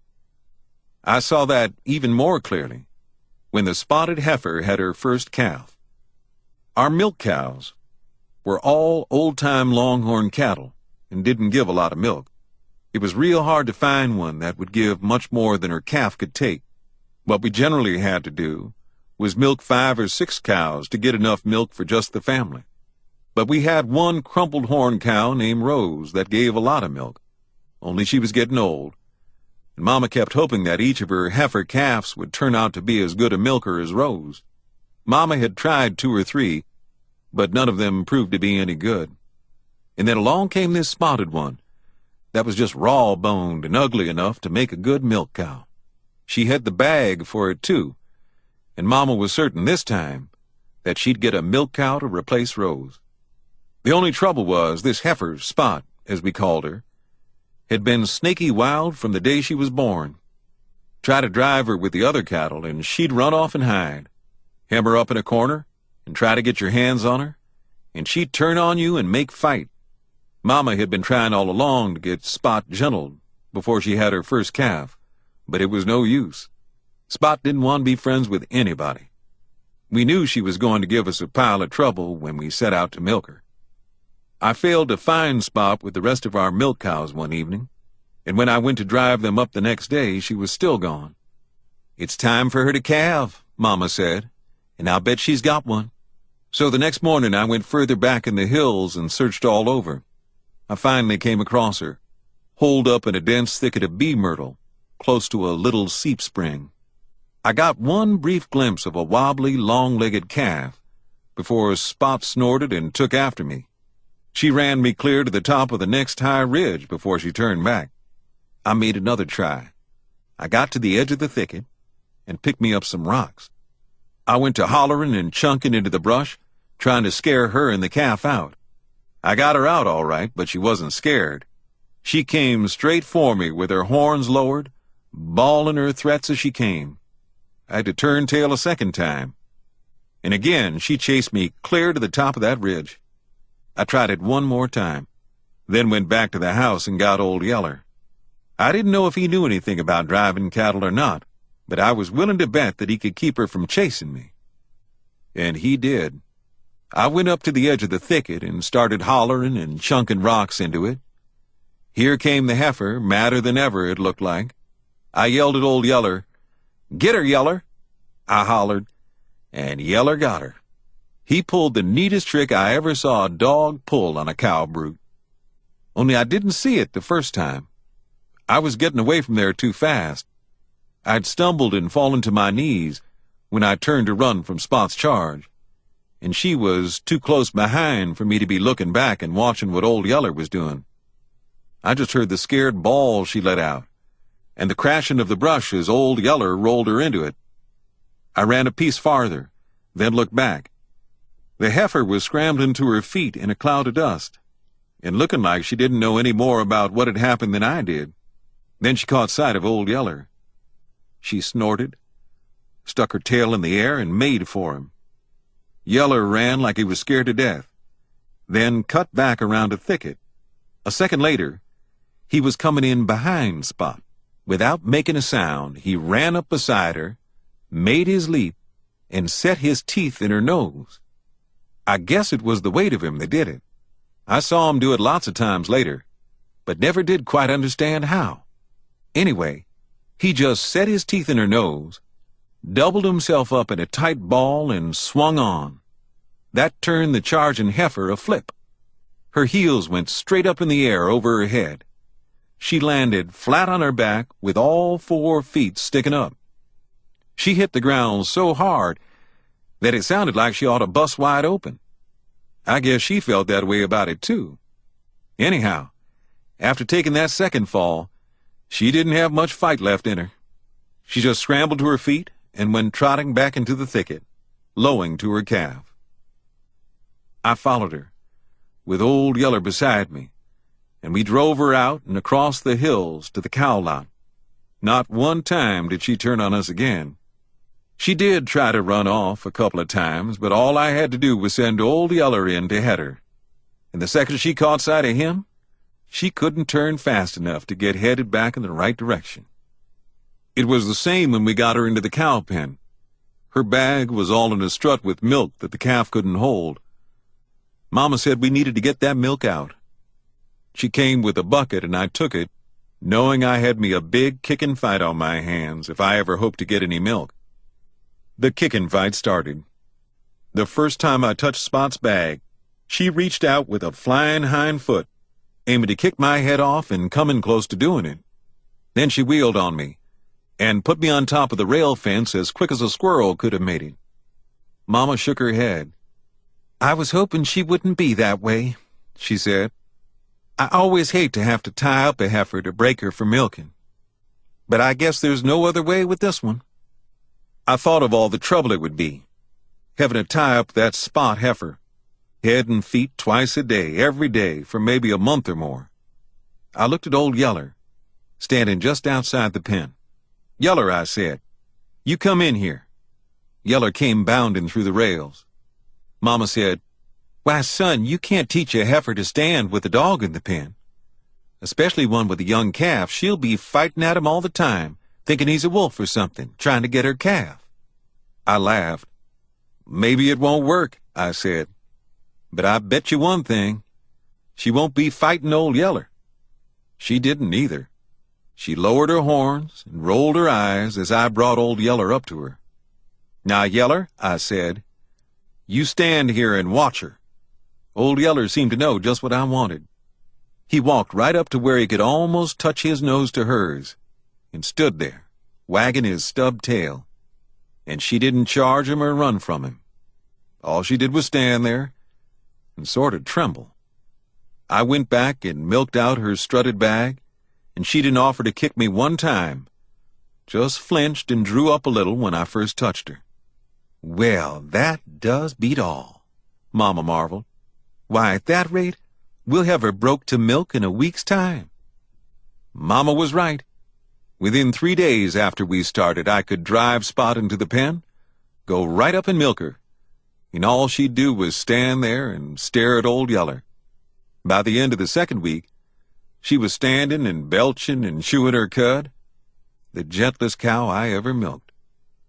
After all that, I guess you can see why I nearly died when a man rode up one day and claimed old Yeller. Chapter 8. The man's name was Burns Sanderson. He was a young man who rode a good horse and was mighty nice and polite about taking his hat off to Mama when he dismounted in front of our cabin.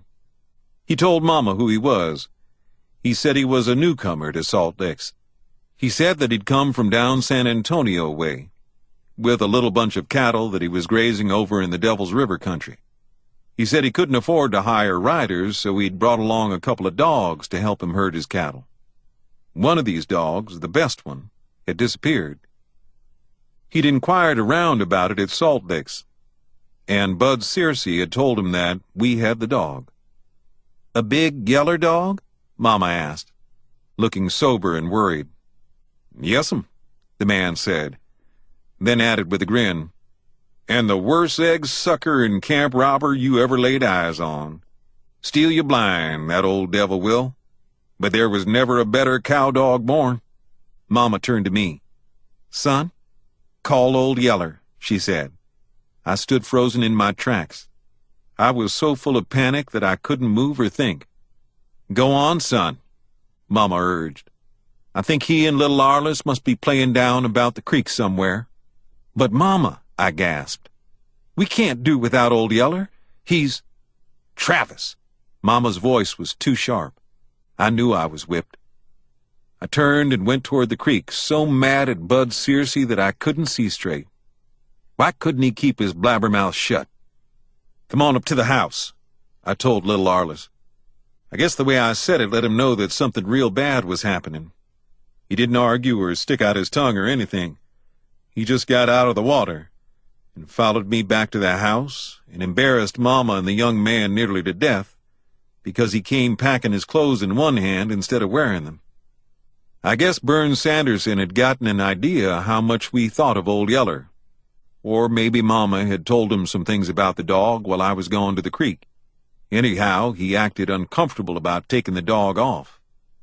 "Now, Mrs. Coates," he said to Mama, "your man is gone, and you and the boys don't have much protection here. Bad as I need that old dog, I can make out without him until your man comes." But Mama shook her head. "No, Mr. Sanderson," she said.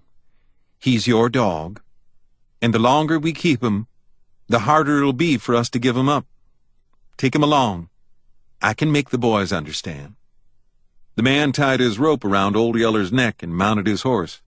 That's when little Arliss caught on to what was happening. He threw a wall-eyed fit. He screamed and he hollered. He grabbed up a bunch of rocks and went to throwing them at Burns Sanderson. One hit Sanderson's horse in the flank. The horse bogged his head and went to pitching and bawling and grunting. This excited old Yeller. He chased after the horse, baying him at the top of his voice. And what with Mama running after little Arliss, hollering for him to shut up and quit throwing those rocks, it was altogether the biggest and loudest commotion that had taken place around our cabin for a good long while. When Burns Sanderson finished riding the pitch out of his scared horse, he hollered at old Yeller. He told him he'd better hush up that racket before he got his brains beat out. Then he rode back toward us, wearing a wide grin. His grin got wider as he saw how Mama and I were holding little Arliss. We each had him by one wrist and were holding him clear off the ground. He couldn't get any more rocks to throw that way, but it sure didn't keep him from dancing up and down in the air and screaming. "Turn him loose," Sanderson said with a big laugh. "He's not going to throw any more rocks at me." He swung down from his saddle. He came and got little Arliss and loved him up till he hushed screaming. Then he said, "Look, boy, do you really want that thieving old dog?" He held little Arliss off and stared him straight in the eyes, waiting for Arliss to answer. Little Arliss stared straight back at him and didn't say a word. "Well, do you?" he insisted. Finally, little Arliss nodded, then tucked his chin and looked away. "All right," Burns Sanderson said. "We'll make a trade, just between you and me. I'll let you keep the old rascal, but you've got to do something for me." He waited till little Arliss finally got up the nerve to ask what, then went on. "Well, it's like this. I've hung around over there in that cow camp, eating my own cooking, till I'm so starved out I don't hardly throw a shadow. Now, if you could talk your mama into feeding me a real jam-up meal of woman-cooked grub, I think it would be worth at least a one-eared yeller dog. Don't you? I didn't wait to hear any more. I ran off. I was so full of relief that I was about to pop. I knew that if I didn't get out of sight in a hurry, this Burns Sanderson was going to catch me crying. Mama cooked the best dinner that day that I ever ate. We had roast venison, and fried catfish, and stewed squirrel, and black-eyed peas, and cornbread, and flour gravy, and butter, and wild honey, and hog plum jelly, and fresh buttermilk. I ate till it seemed like my eyeballs would pop out of my head, and still didn't make anything like the showing that Burns Sanderson made. He was a slim man, not nearly as big as Papa, and I never could figure out where he was putting all that grub. But long before he finally sighed and shook his head at the last of the squirrel stew, I was certain of one thing. He sure wouldn't have any trouble throwing a shadow on the ground for the rest of that day. A good black shadow. After dinner, he sat around for a while, talking to me and Mama and making little Arliss some toy horses out of dried corn stalks. Then he said his thank yous to Mama and told me to come with him. I followed with him while he led his horse down to the spring for water. I remembered how Papa had led me away from the house like this the day he left, and knew by that Burns Sanderson had something he wanted to talk to me about. At the spring, he slipped the bits out of his horse's mouth to let him drink, then turned to me. "Now, boy," he said, "I didn't want to tell your Mama this. I didn't want to worry her. But there's a plague of hydrophobia making the rounds, and I want you to be on the lookout for it." I felt a scare run through me. I didn't know much about hydrophobia, but after what Bud Searcy had told about his uncle that died chained to a tree, I knew it was something bad. I stared at Burns Sanderson and didn't say anything. "And there's no mistake about it," he said. "I've done shot 2 wolves, a fox, and 1 skunk that had it. And over at Salt Licks, a woman had to kill a bunch of house cats that her young'uns had been playing with. She wasn't sure, but she couldn't afford to take any chances. And you can't either." "But how will I know what to shoot and what not to?" I wanted to know. "Well, you can't hardly tell at first," he said. "Not until they have already gone to foaming at the mouth and are reeling with the blind staggers. Any time you see a critter acting that way, you know for sure. But you watch for others that aren't that far along. You take a pet cat. If he takes to spitting and fighting at you for no reason, you shoot him. Same with a dog. He'll get mad at nothing and want to bite you. Take a fox or a wildcat. You know they'll run from you. When they don't run and try to make fight at you, shoot 'em. Shoot anything that acts unnatural, and don't fool around about it. It's too late after they've already bitten or scratched you."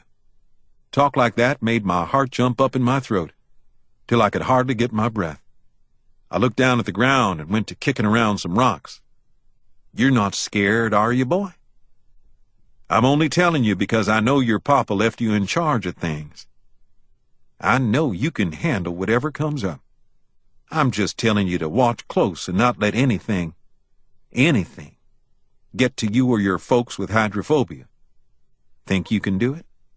I swallowed. "I can do it," I told him. "I'm not scared." The sternness left Burns Sanderson's face. He put a hand on my shoulder just as Papa had the day he left. "Good boy," he said. "That's the way a man talks." Then he gripped my shoulder real tight, mounted his horse, and rode off through the brush. And I was so scared and mixed up about the danger of hydrophobia that it was clear into the next day before I even thought about thanking him for giving us Old Yeller. Chapter 9. A boy, before he really grows up, is pretty much like a wild animal. He can get the wits scared clear out of him today, and by tomorrow have forgotten all about it. At least that's the way it was with me. I was plenty scared of the hydrophobia plague that Burns Sanderson told me about. I could hardly sleep that night. I kept picturing in my mind mad dogs and mad wolves reeling about with the blind staggers, drooling slobbers, and snapping and biting at everything in sight. Maybe biting Mama and little Arliss so that they got the sickness and went mad too. I lay in bed and shuddered and shivered and dreamed all sorts of nightmare happenings. Then the next day I went to rounding up and marking hogs and forgot all about the plague. Our hogs ran loose on the range in those days, the same as our cattle. We fenced them out of the fields, but never into a pasture. We had no pastures. We never fed them unless maybe it was a little corn that we threw to them during a bad spell in the winter. The rest of the time, they rustled for themselves. They slept out and ate out. In the summertime, they slept in the cool places around the water holes, sometimes in the water. In the winter, they could always tell at least a day ahead of time when a blizzard was on the way. Then they'd gang up and pack tons of leaves and dry grass and sticks into some dense thicket or cave. They'd pile all this into a huge bed and sleep on until the cold spell blew over. They ranged all over the hills and down into the canyons.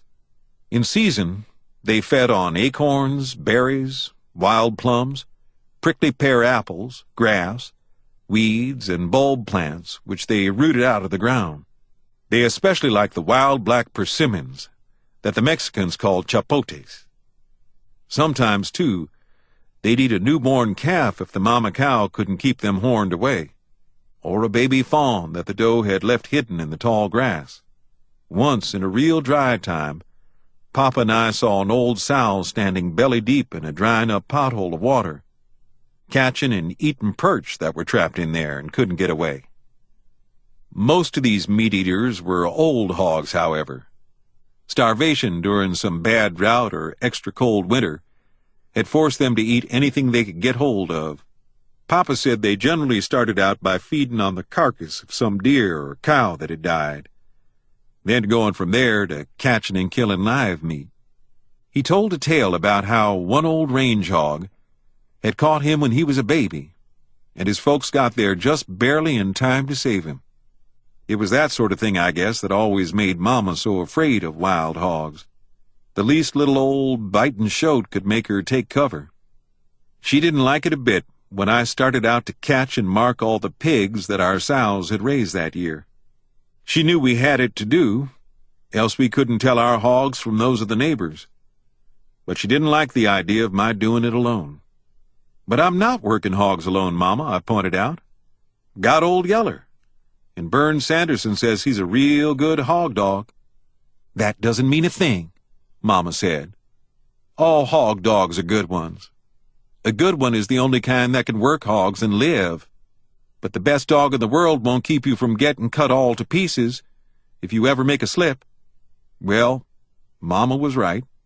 I'd worked with Papa enough to know that any time you messed with a wild hog, you were asking for trouble. Let him alone, and he'll generally snort and run from you on sight, the same as a deer. But once you corner him, he's the most dangerous animal that ever lived in Texas.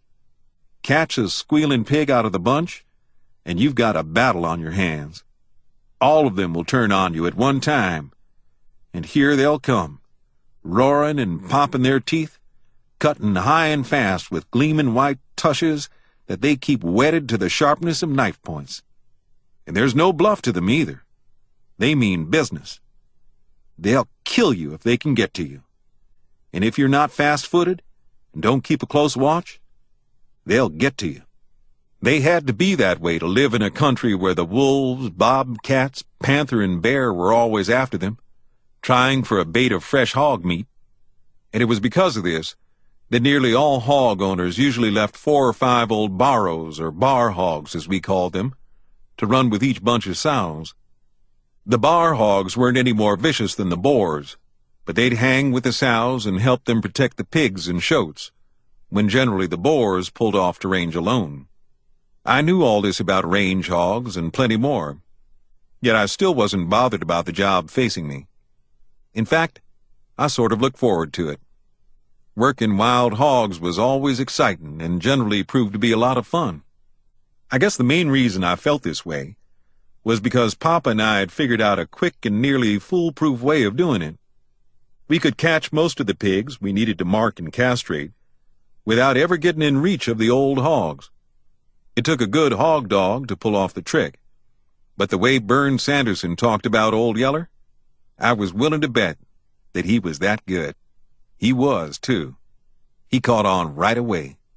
We located our first bunch of hogs at a seep spring at the head of a shallow dry wash that led back toward Birdsong Creek. There were 7 sows, 2 long-tushed old bar hogs, and 14 small shotes. They'd come there to drink and to wallow around in the potholes of soft, cool mud. They caught wind of us about the same time I saw them. The old hogs threw up their snouts and said, "Woof!" Then they all tore out for the hills, running through the rocks and brush almost as swiftly and silently as deer. "Head 'em, Yeller!" I hollered. "Go get 'em, boy!" But it was a waste of words. Old Yeller was done gone. He streaked down the slant, crossed the draw, and had the tail-end pig caught by the hind leg before the others knew he was after them. The pig set up a loud squeal. Instantly, all the old hogs wheeled. They came at Old Yeller with their bristles up, roaring and popping their teeth. Yeller held onto his pig until I thought for a second they had him. Then he let go and whirled away, running toward me, but running slow. Slow enough that the old hogs kept chasing him, thinking every second that they were going to catch him the next. When they finally saw that they couldn't, the old hogs stopped and formed a tight circle. They faced outward around the ring, their rumps to the center where all the squealing pigs were gathered. That way, they were ready to battle anything that wanted to jump on them. That's the way they were used to fighting bear and panther off from their young, and that's the way they aimed to fight us off. But we were too smart, Old Yeller and I. We knew better than to try to break into that tight ring of threatening tushes. Anyhow, we didn't need to. All we needed was just to move the hogs along to where we wanted them. And Old Yeller already knew how to do this. Back he went, right up into their faces, where he pestered them with yelling bays and false rushes till they couldn't stand it. With an angry roar, one of the barrows broke the ring to charge him. Instantly, all the others charged too. They were right on Old Yeller again. They were just about to get him.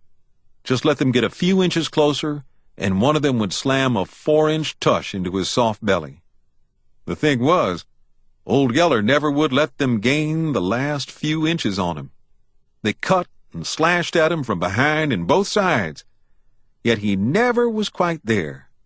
Always he was just a little bit beyond their reach, yet still so close that they couldn't help thinking that the next try was sure to get him. It was a blood-chilling game Old Yeller played with the hogs, but one that you could see he enjoyed by the way he went at it. Give him time, and he'd take that bunch of angry hogs clear down out of the hills and into the pens at home if that's where I wanted them. Never driving them, just leading them along. But that's where Papa and I had other hog hunters outfigured. We almost never took our hogs to the pens to work them anymore. That took too much time.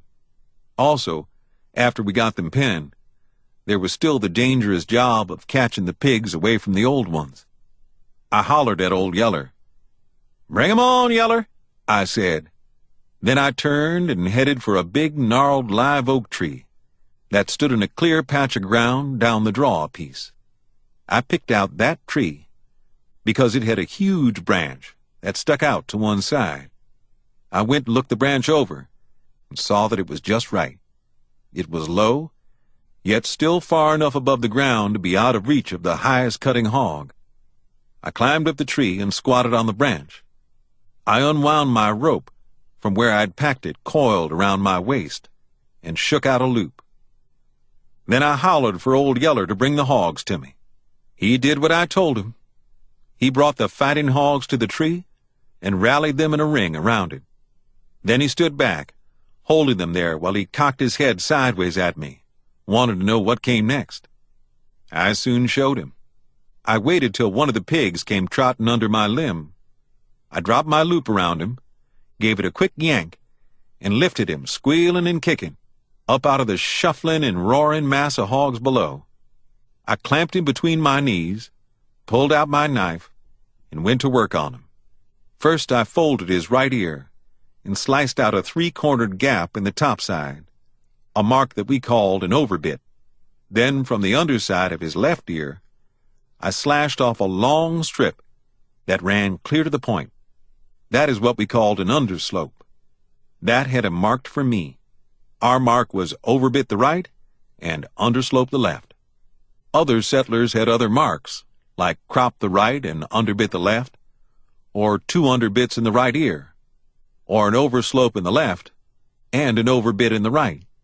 Everybody knew the hog mark of everybody else, and we all respected them.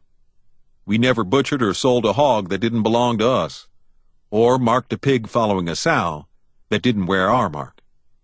Cutting marks in a pig's ear is bloody work, and the scared pig kicks and squeals like he's dying, but he's not really hurt. What hurts him is the castration. And I never did like that part of the job, but it had to be done, and still does if you want to eat hog meat. Let a boar hog get grown without cutting his seeds out, and his meat is too tough and rank-smelling to eat. The squealing of the pig and the scent of his blood made the hogs beneath me go nearly wild with anger.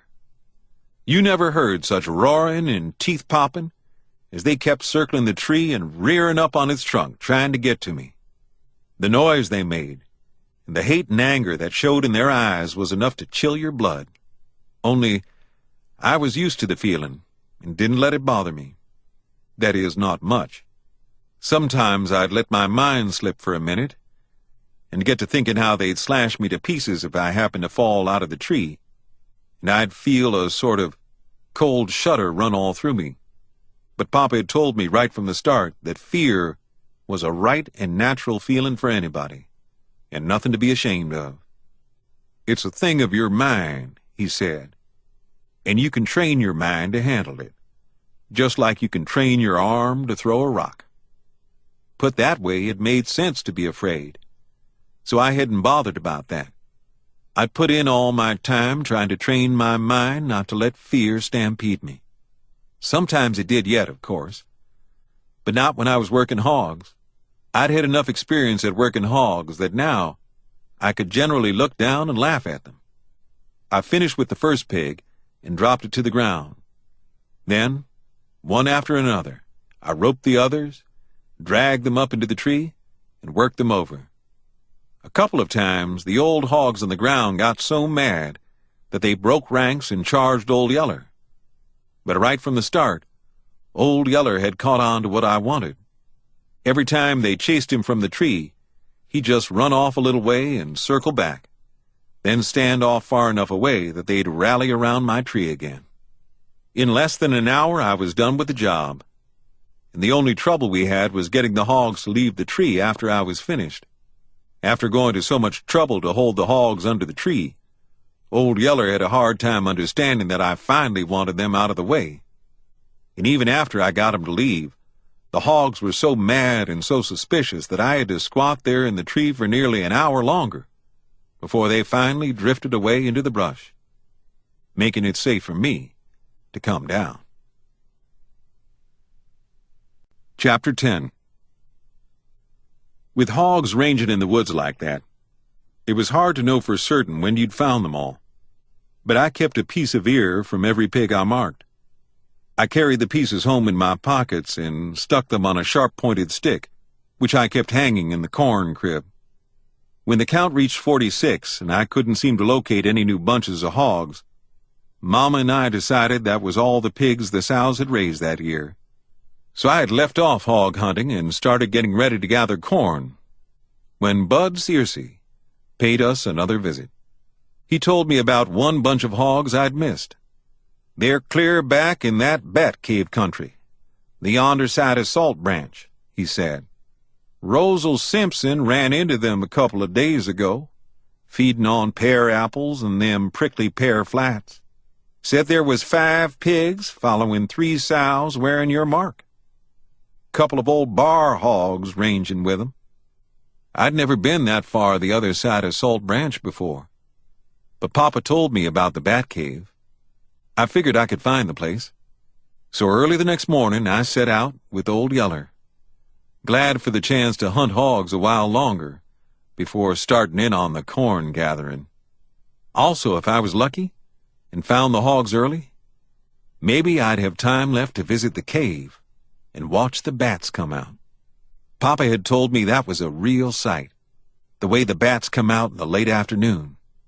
I was sure anxious to go see it. I always like to go see the far places and strange sights. Like one place on Salt Branch that I'd found. There was a high, undercut cliff there, and some birds building their nests against the face of it. They were little gray, sharp-winged swallows. They gathered sticky mud out of a hog wallow and carried it up and stuck it to the bare rocks of the cliff, shaping the mud into little bulging nests, with a single hole in the center of each one. The young birds hatched out there and stuck their heads out through the holes to get at the worms and bugs the grown birds brought to them. The mud nests were so thick on the face of the cliff that from a distance, the wall looked like it was covered with honeycomb. There was another place I liked too.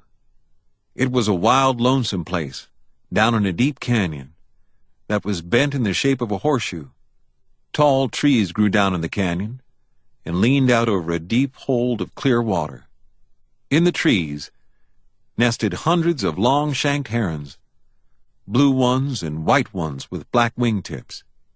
The herons built huge, ragged nests of sticks and trash and sat around in the trees all day long, fussing and staining the tree branches with their white droppings. And beneath them, down in the clear water, yard-long catfish lay on the sandy bottom, waiting to gobble up any young birds that happened to fall out of the nests. The Bat Cave sounded like another of those wild places I liked to see. I sure hoped I could locate the hogs in time to pay it a visit while I was close by. We located the hogs in plenty of time, but before we were done with them, I didn't want to go see a bat cave or anything else. Old Yeller struck the hog's trail at a waterhole. He ran the scent out into a regular forest of prickly pear. Bright red apples fringed the edges of the pear paths. In places where the hogs had fed, bits of peel and black seeds and red juice stain lay on the ground. The sight made me wonder again how a hog could be tough enough to eat prickly pear apples with their millions of little hair-like spines. I eat them myself sometimes, for pear apples are good eating. But even after I'd polished them clean by rubbing them in the sand, I generally wound up with several stickers in my mouth. But the hogs didn't seem to mind the stickers. Neither did the wild turkeys or the pack rats or the little big-eared ring-tailed cats. All of those creatures came to the pear flats when the apples started turning red. Old Yeller's yelling bay told me that he'd caught up with the hogs. I heard their rumbling roars and ran through the pear clumps toward the sound. They were the hogs that Rosal Simpson had sent word about. There were 5 pigs, 3 sows, and a couple of bar hogs, all but the pigs wearing our mark. Their faces bristled with long pear spines that they'd got stuck with, reaching for apples. Red juice stain was smeared all over their snouts. They stood backed up against a big prickly pear clump. Their anger had their bristles standing in high, fierce ridges along their backbones. They roared and popped their teeth and dared me or Old Yeller to try to catch one of the squealing pigs. I looked around for the closest tree. It stood better than 1/4 mile off. It was going to be rough on Old Yeller trying to lead them to it. Having to duck and dodge around in those prickly pear, he was bound to come out bristling with more pear spines than the hogs had in their faces. But I couldn't see any other place to take them. I struck off toward the tree, hollering at Old Yeller to bring him along. A deep-cut bank draw ran through the pear flats between me and the huge mesquite tree I was heading for. And it was down in the bottom of this draw that the hogs balked. They'd found a place where the floodwaters had undercut one of the dirt banks to form a shallow cave. They'd backed up under the bank, with the pigs behind them. No amount of barking and pestering by old Yeller could get them out. Now and then one of the old bar hogs would break ranks to make a quick cutting lunge at the dog. But when Yeller leaped away, the hog wouldn't follow up. He'd go right back to fill the gap he'd left in the half-circle his mates had formed at the front of the cave. The hogs knew they'd found a natural spot for making a fighting stand, and they didn't aim to leave it. I went back and stood on the bank above them, looking down, wondering what to do. Then it came to me that all I needed to do was go to work. This dirt bank would serve as well as a tree. There were the hogs, right under me. They couldn't get to me from down there, not without first having to go maybe 50 yards down the draw to find a place to get out. And old Yeller wouldn't let them do that. It wouldn't be easy to reach beneath that undercut bank and rope a pig, but I believed it could be done. I took my rope from around my waist and shook out a loop. I moved to the lip of the cut bank. The pigs were too far back under me for a good throw. Maybe if I lay down on my stomach I could reach them. I did. I reached back under and picked up the first pig slick as a whistle. I drew him up and worked him over. I dropped him back and watched the old hog sniff his bloody wounds. Scent of his blood made them madder, and they roared louder. I lay there and waited. A second pig moved out from the back part of the cave that I couldn't quite see. He still wasn't quite far enough out. I inched forward and leaned further down to where I could see better. I could reach him with my loop now. I made my cast, and that's when it happened. The dirt bank broke beneath my weight. A wagon load of sand caved off and spilled down over the angry hogs. I went with the sand. I guess I screamed. I don't know. It happened too fast. All I can really remember is the wild, heart-stopping scare I knew as I tumbled, head over heels, down among those killer hogs. The crumbling sand all but buried the hogs. I guess that's what saved me right at the start. I remember bumping into the back of one old bar hog, then leaping to my feet in a smothering fog of dry dust. I jumped blindly to one side as far as I could. I broke to run, but I was too late. A slashing tush caught me in the calf of my right leg. A searing pain shot up into my body. I screamed. I stumbled and went down. I screamed louder then, knowing I could never get to my feet in time to escape the rush of angry hogs roaring down upon me. It was old Yeller who saved me, just like he'd saved little Arliss from the she-bear. He came in, roaring with rage. He flung himself between me and the killer hogs. Fangs bared, he met them head-on, slashing and snarling. He yelled with pain as the savage tushes ripped into him. He took the awful punishment meant for me, but held his ground. He gave me that 1 in 100 chance to get free. I took it. I leaped to my feet. In wild terror, I ran along the bed of that dry wash, cut right up a sloping bank. Then I took out through the forest a prickly pear. I ran till a forked stick tripped me, and I fell. It seemed like that fall, or maybe it was the long prickly pear spines that stabbed me in the hip, brought me out of my scare. I sat up, still panting for breath, and with the blood hammering in my ears, but I was all right in my mind again. I yanked the spines out of my hip, then pulled up my slashed pants to look at my leg.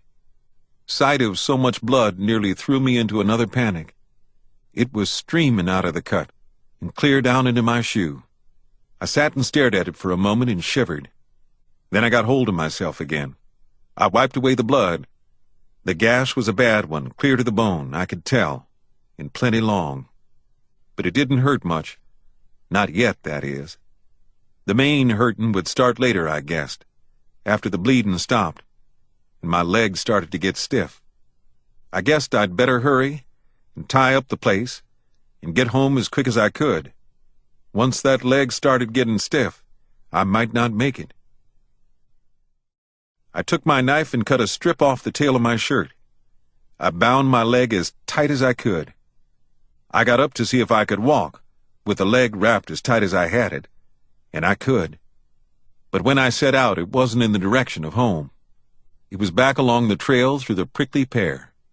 I don't know quite what made me do it. I didn't think to myself, Old Yeller saved my life, and I can't go off and leave him. He's bound to be dead, but it would look mighty shabby to go home without finding out for sure. I have to go back, even if my hurt leg gives out on me before I can get home. I didn't think anything like that. I just started walking in that direction, and kept walking, till I found him. He lay in the dry wash, about where I'd left it to go running through the prickly pear. He tried to follow me, but was too hurt to keep going. He was holed up under a broad slab of red sandstone rock that had slipped off a high bank, and now lay propped up against a round boulder, in such a way as to form a sort of cave. He'd taken refuge there from the hogs. The hogs were gone now, but I could see their tracks in the sand around the rocks, where they'd tried to get at him from behind. I'd have missed him, hidden there under that rock slab, if he hadn't whined as I walked past. I knelt beside him and coaxed him out from under the rocks. He grunted and groaned as he dragged himself towards me. He sank back to the ground, his blood-smeared body trembling, while he wiggled his stubbed tail and tried to lick my hog-cut leg. A big lump came up into my throat. Tears stung my eyes, blinding me. Here he was, trying to lick my wound, when he was bleeding from a dozen worse ones. And worst of all was his belly. It was ripped wide open, and some of his insides were bulging out through the slit. It was a horrible sight. It was so horrible that for a second I couldn't look at it. I wanted to run off. I didn't want to stay and look at something that filled me with such a numbing terror. But I didn't run off. I shut my eyes and made myself run a hand over Old Yeller's head. The stickiness of the blood on it made my flesh crawl. But I made myself do it. Maybe I couldn't do him any good, but I wasn't going to run off and leave him to die all by himself. Then it came to me that he wasn't dead yet. Maybe he didn't have to die. Maybe there was something that I could do to save him.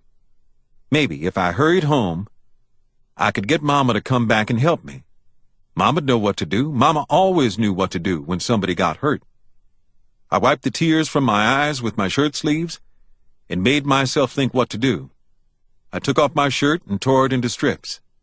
I used a sleeve to wipe the sand from the belly wound. Carefully, I eased his entrails back into place. Then I pulled the lips of the wound together and wound strips of my shirt around Yeller's body. I wound them tight and tied the strips together so they couldn't work loose. All the time I worked with him, Old Yeller didn't let out a whimper.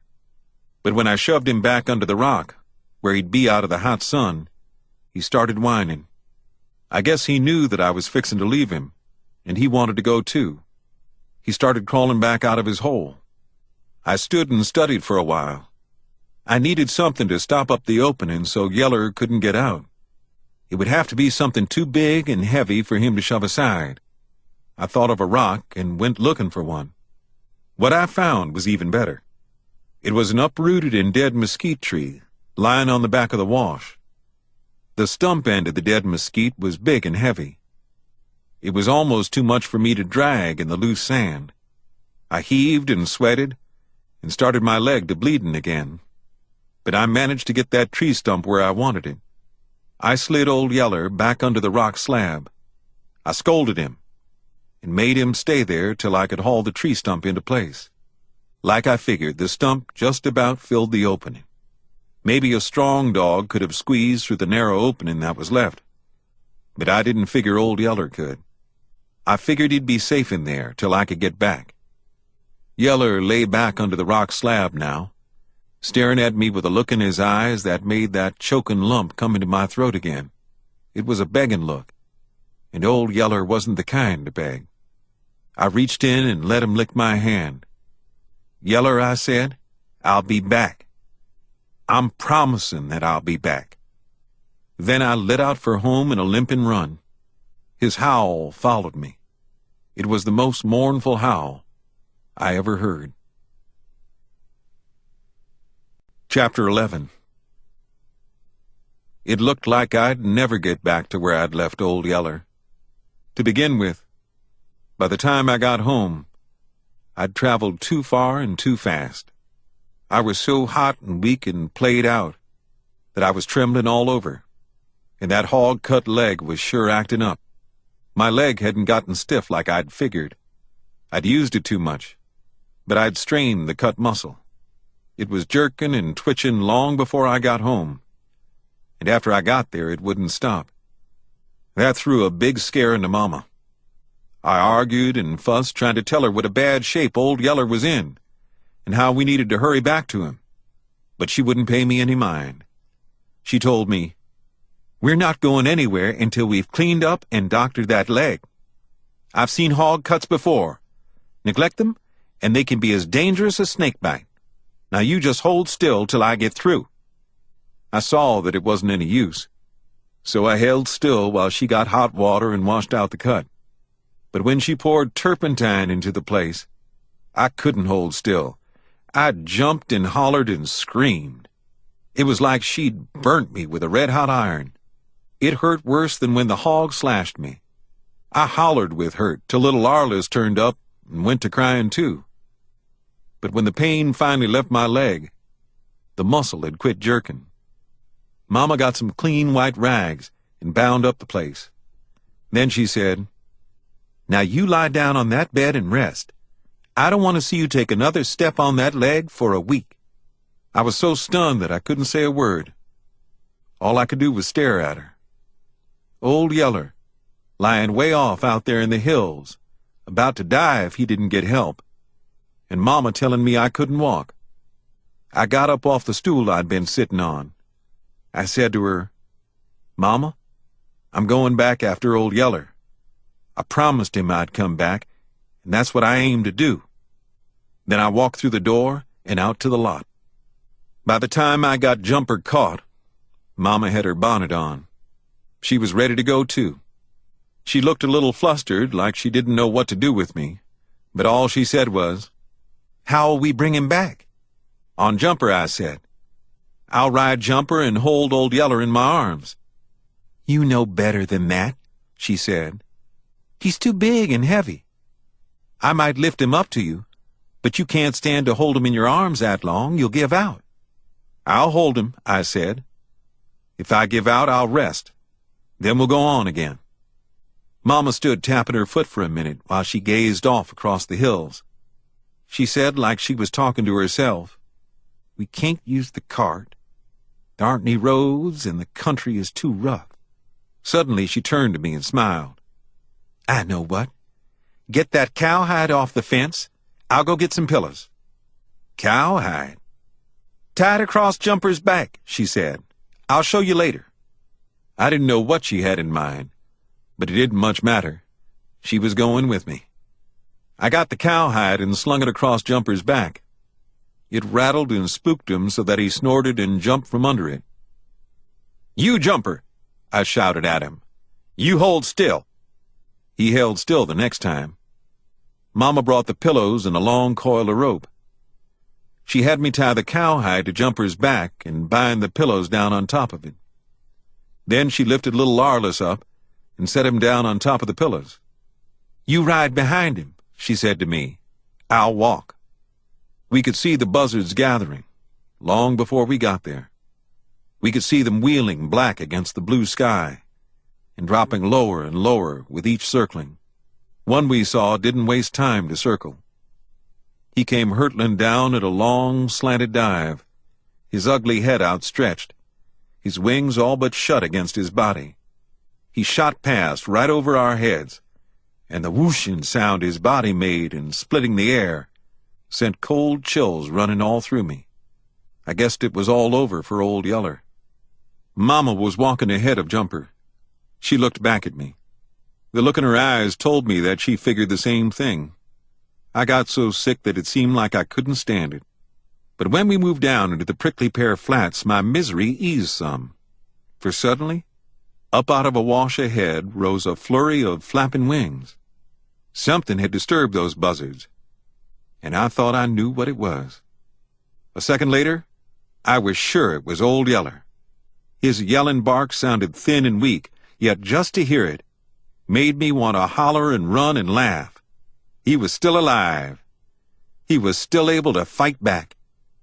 The frightened buzzards had settled back to the ground by the time we got there.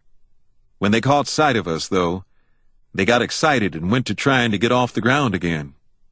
For birds that can sail around in the air all day with hardly more than a movement of their wingtips, they sure were clumsy and awkward about getting started. Some had to keep hopping along the wash for 50 yards, beating the air with their huge wings, before they could finally take off. And then they were slow to rise. I could have shot a dozen of them before they got away, if I'd thought to bring my gun along. There was a sort of crazy light shining in Old Yeller's eyes when I looked in at him. When I reached to drag the stump away, he snarled and lunged at me with bared fangs. I jerked my hands away just in time and shouted, "Yeller!" at him. Then he knew I wasn't a buzzard. The crazy light went out of his eyes. He sank back into the hole with a loud groan, like he'd just had a big load taken off his mind. Mama helped me drag the stump away. Then we reached in and rolled his hurt body over on its back and slid him out into the light.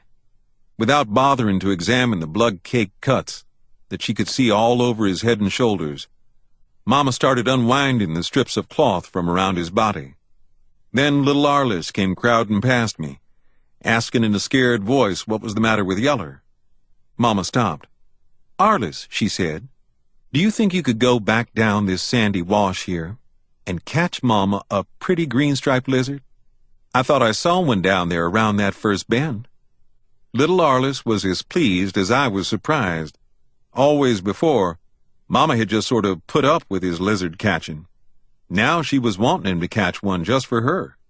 A delighted grin spread over his face. He turned and ran down the wash as hard as he could. Mama smiled up at me, and suddenly I understood. She was just getting little Arliss out of the way so he wouldn't have to look at the terrible sight of Yeller's slitted belly. She said to me, "Go jerk a long hair out of Jumper's tail, son. But stand to one side so he won't kick you." I went and stood to one side of Jumper and jerked a long hair out of his tail. Sure enough, he snorted and kicked at me, but he missed. I took the hair back to Mama, wondering as much about it as I had about the green-striped lizard. But when Mama pulled a long sewing needle from her dress front and poked the small end of the tail hair through the eye, I knew then. "Horsehair is always better than thread for sewing up a wound," she said. She didn't say why, and I never did think to ask her. Mama asked me if any of Yeller's entrails had been cut, and I told her that I didn't think so.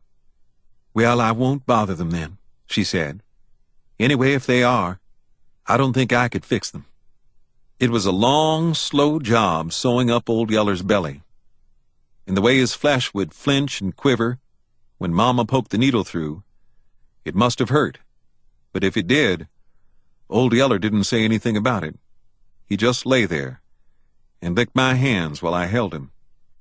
We were wrapping him up in some clean rags that Mama had brought along, when here came little Arliss. He was running as hard as he'd been when he left. He was grinning and hollering at Mama, and in his right hand he carried a green-striped lizard, too. How on earth he'd managed to catch anything as fast-running as one of those green-striped lizards, I don't know. But he sure had one. You never saw such a proud look as he wore on his face when he handed the lizard to Mama. And I don't guess I ever saw a more helpless look on Mama's face as she took it. Mama had always been squeamish about lizards and snakes and bugs and things, and you could tell that it just made her flesh crawl to have to touch this one. But she took it, and admired it, and thanked Arliss. Then she asked him if he'd keep it for her till we got home, which little Arliss was glad to do. "Now, Arliss," she told him, "we're going to play a game. We're playing like Old Yeller is sick, and you are taking care of him. We're going to let you both ride on a cowhide, like the sick Indians do sometimes." It always pleased little Arliss to play any sort of game, and this was a new one that he'd never heard about before. He was so anxious to get started that we could hardly keep him out from underfoot till Mama could get things ready. As soon as she took the cowhide off Jumper's back and spread it hair side down upon the ground, I began to get the idea. She placed the soft pillows on top of the hide, then helped me to ease Old Yeller's hurt body onto the pillows. "Now, Arliss," Mama said, "you sit there on the pillows with Old Yeller and help hold him on. But remember now, don't play with him or get on top of him. We're playing like he's sick, and when your dog is sick, you have to be real careful with him." It was a fine game, and little Arliss fell right in with it. He sat where Mama told him to. He held Old Yeller's head in his lap, waiting for the ride to start. It didn't take long. I'd already tied a rope around Jumper's neck, leaving the loop big enough that it would pull back against his shoulders. Then on each side of Jumper, we tied another rope into the one knotted about his shoulders and carried the ends of them back to the cowhide. I took my knife and cut 2 slits into the edge of the cowhide, then tied a rope into each one. We measured to get each rope the same length and made sure they were far enough back that the cowhide wouldn't touch Jumper's heels. Like most mules, Jumper was mighty fussy about anything touching his heels. "Now, Travis, you ride him," Mama said, "and I'll lead him." "You better let me walk," I argued. "Jumper's liable to throw a fit with that hide rattling along behind him, and you might not can hold him by yourself." "You ride him," Mama said. "I don't want you walking on that leg anymore. If Jumper acts up one time, I'll take a club to him." We started off, with little Arliss crowing at what a fine ride he was getting on the dragging hide. Sure enough, at the first sound of that rattling hide, old Jumper acted up. He snorted and tried to lunge to one side, but Mama yanked down on his bridle and said, "Jumper, you wretch!" I whacked him between the ears with a dead stick. With the 2 of us coming at him like that, it was more than Jumper wanted. He settled down and went to traveling as quiet as he generally pulled a plow, with just now and then bending his neck around to take a look at what he was dragging. You could tell he didn't like it, but I guess he figured he'd best put up with it. Little Arliss never had a finer time than he did on that ride home. He enjoyed every long hour of it, and a part of the time, I don't guess it was too rough on Old Yeller. The cowhide dragged smooth and even as long as we stayed in the sandy wash. When we left the wash and took out across the flats, it still didn't look bad. Mama led Jumper in a long roundabout way, keeping as much as she could to the openings where the tall grass grew. The grass would bend down before the hide, making a soft cushion, over which the hide slipped easily. But this was a rough country, and try as hard as she could, Mama couldn't always dodge the rocky places. The hide slid over the rocks, the same as over the grass and sand, but it couldn't do it without jolting the riders pretty much. Little Arliss would laugh when the hide raked along over the rocks and jolted him till his teeth rattled. He got as much fun out of that as the rest of the ride. But the jolting hurt Old Yeller, till sometimes he couldn't hold back his whinings. When Yeller's whimperings told us he was hurting too bad, we'd have to stop and wait for him to rest up. At other times, we stopped to give him water. Once, we got water out of a little spring that trickled down through the rocks. The next time was at Birdsong Creek. Mama'd pack water to him in my hat. He was too weak to get up and drink, so Mama would hold the water right under his nose, and I'd lift him up off the pillows and hold him close enough that he could reach down and lap the water up with his tongue. Having to travel so far and so slow and with so many halts, it looked like we'd never get him home, but we finally made it, just about the time it got dark enough for the stars to show. By then, my hurt leg was plenty stiff and numb.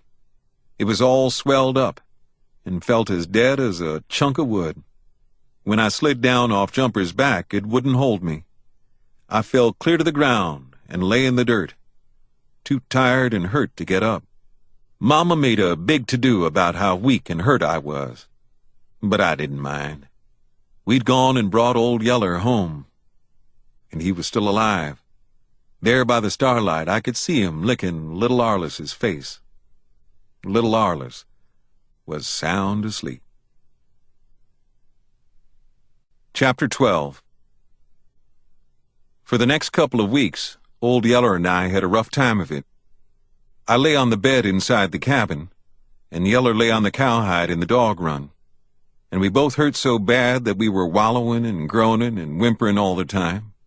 Sometimes I hurt so bad that I didn't quite know what was happening. I'd hear grunts and groans and couldn't tell if they were mine or Yeller's. My leg had swelled up till it was about the size of a butter churn. I had such a wild hot fever that Mama nearly ran herself to death packing fresh cold water from the spring, which she used to bathe me all over trying to run my fever down. When she wasn't packing water, she was out digging prickly pear roots and hammering them to mush in a sack, then binding the mush to my leg for a poultice. We had lots of prickly pear growing close to the house, but they were the big tall ones and their roots were no good. The kind that made a good poultice are the smaller size. They don't have much top, but lots of knotty roots, shaped sort of like sweet potatoes. That kind didn't grow close to the house. Along at the last, Mama had to go clear over to the salt licks to locate that kind.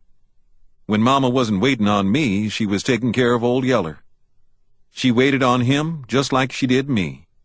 She was getting up all hours of the night to doctor our wounds, bathe us in cold water, and feed us when she could get us to eat. On top of that, there were the cows to milk, little Arliss to look after, clothes to wash, wood to cut, and old Jumper to worry with. The bad drought that Bud Searcy predicted had come. The green grass all dried up, till Jumper was no longer satisfied to eat it. He took to jumping the field fence and eating the corn that I'd never yet gotten around to gathering. Mama couldn't let that go on. That was our bread corn. Without it, we'd have no bread for the winter. But it looked like for a while that there wasn't any way to save it. Mama would go to the field and run Jumper out. Then, before she got her back turned good, he'd jump back in and go to eating corn again. Finally, Mama figured out a way to keep Jumper from jumping. She tied a drag to him. She got a rope and tied one end of it to his right forefoot. To the other end, she tied a big heavy chunk of wood. By pulling hard, Jumper could move his drag along enough to graze and get to water. But any time he tried to rear up for a jump, the drag held him down. The drag on Jumper's foot saved the corn, but it didn't save Mama from a lot of work. Jumper was always getting his chunk of wood hung up behind a bush or rock, so that he couldn't get away. Then he'd have himself a big scare and rear up, fighting the rope and falling down and pitching and bawling. If Mama didn't hear him right away, he'd start braying, and he'd keep it up till she went and loosened the drag. Altogether, Mama sure had her hands full, and little Arliss wasn't any help. He was too little to do any work, and with neither of us to play with, he got lonesome. He'd follow Mama around every step she made, getting in the way, and feeling hurt because she didn't have time to pay him any mind. When he wasn't pestering her, he was pestering me. A dozen times a day he'd come in to stare at me and say, "What you doing in bed, Travis? Why don't you get up? Why don't you get up and come play with me?" He nearly drove me crazy, till the day Bud Searcy and Lisbeth came, bringing the pup. I didn't know about the pup at first. I didn't even know that Lisbeth had come. I heard Bud Searcy talk to Mama when they rode up, but I was hurting too bad even to roll over and look out the door. I remember just lying there, being mad at Searcy for coming. I knew what a bother he'd be to Mama. For all his talk of looking after the women and children of Salt Licks while the men were gone, I knew he'd never turn a hand to any real work. You wouldn't catch him offering to chop wood or gathering a corn crop. All he'd do was sit out under the dog run all day, talking and chewing tobacco and spitting juice all over the place. On top of that, he'd expect Mama to cook him up a good dinner, and maybe a supper if he took a notion to stay that long. And Mama had 10 times too much to do like it was. In a little bit, though, I heard a quiet step at the door. I looked up. It was Lisbeth. She stood with her hands behind her back, staring at me with her big, solemn eyes. "You hurtin' pretty bad?" she asked. I was hurtin' aplenty, but I wasn't admitting it to a girl. "I'm doing all right," I said. "We didn't know you'd got hog cut, or we'd have come sooner," she said. I didn't know what to say to that, so I didn't say anything. "Well, anyhow," she said, "I brung you a surprise."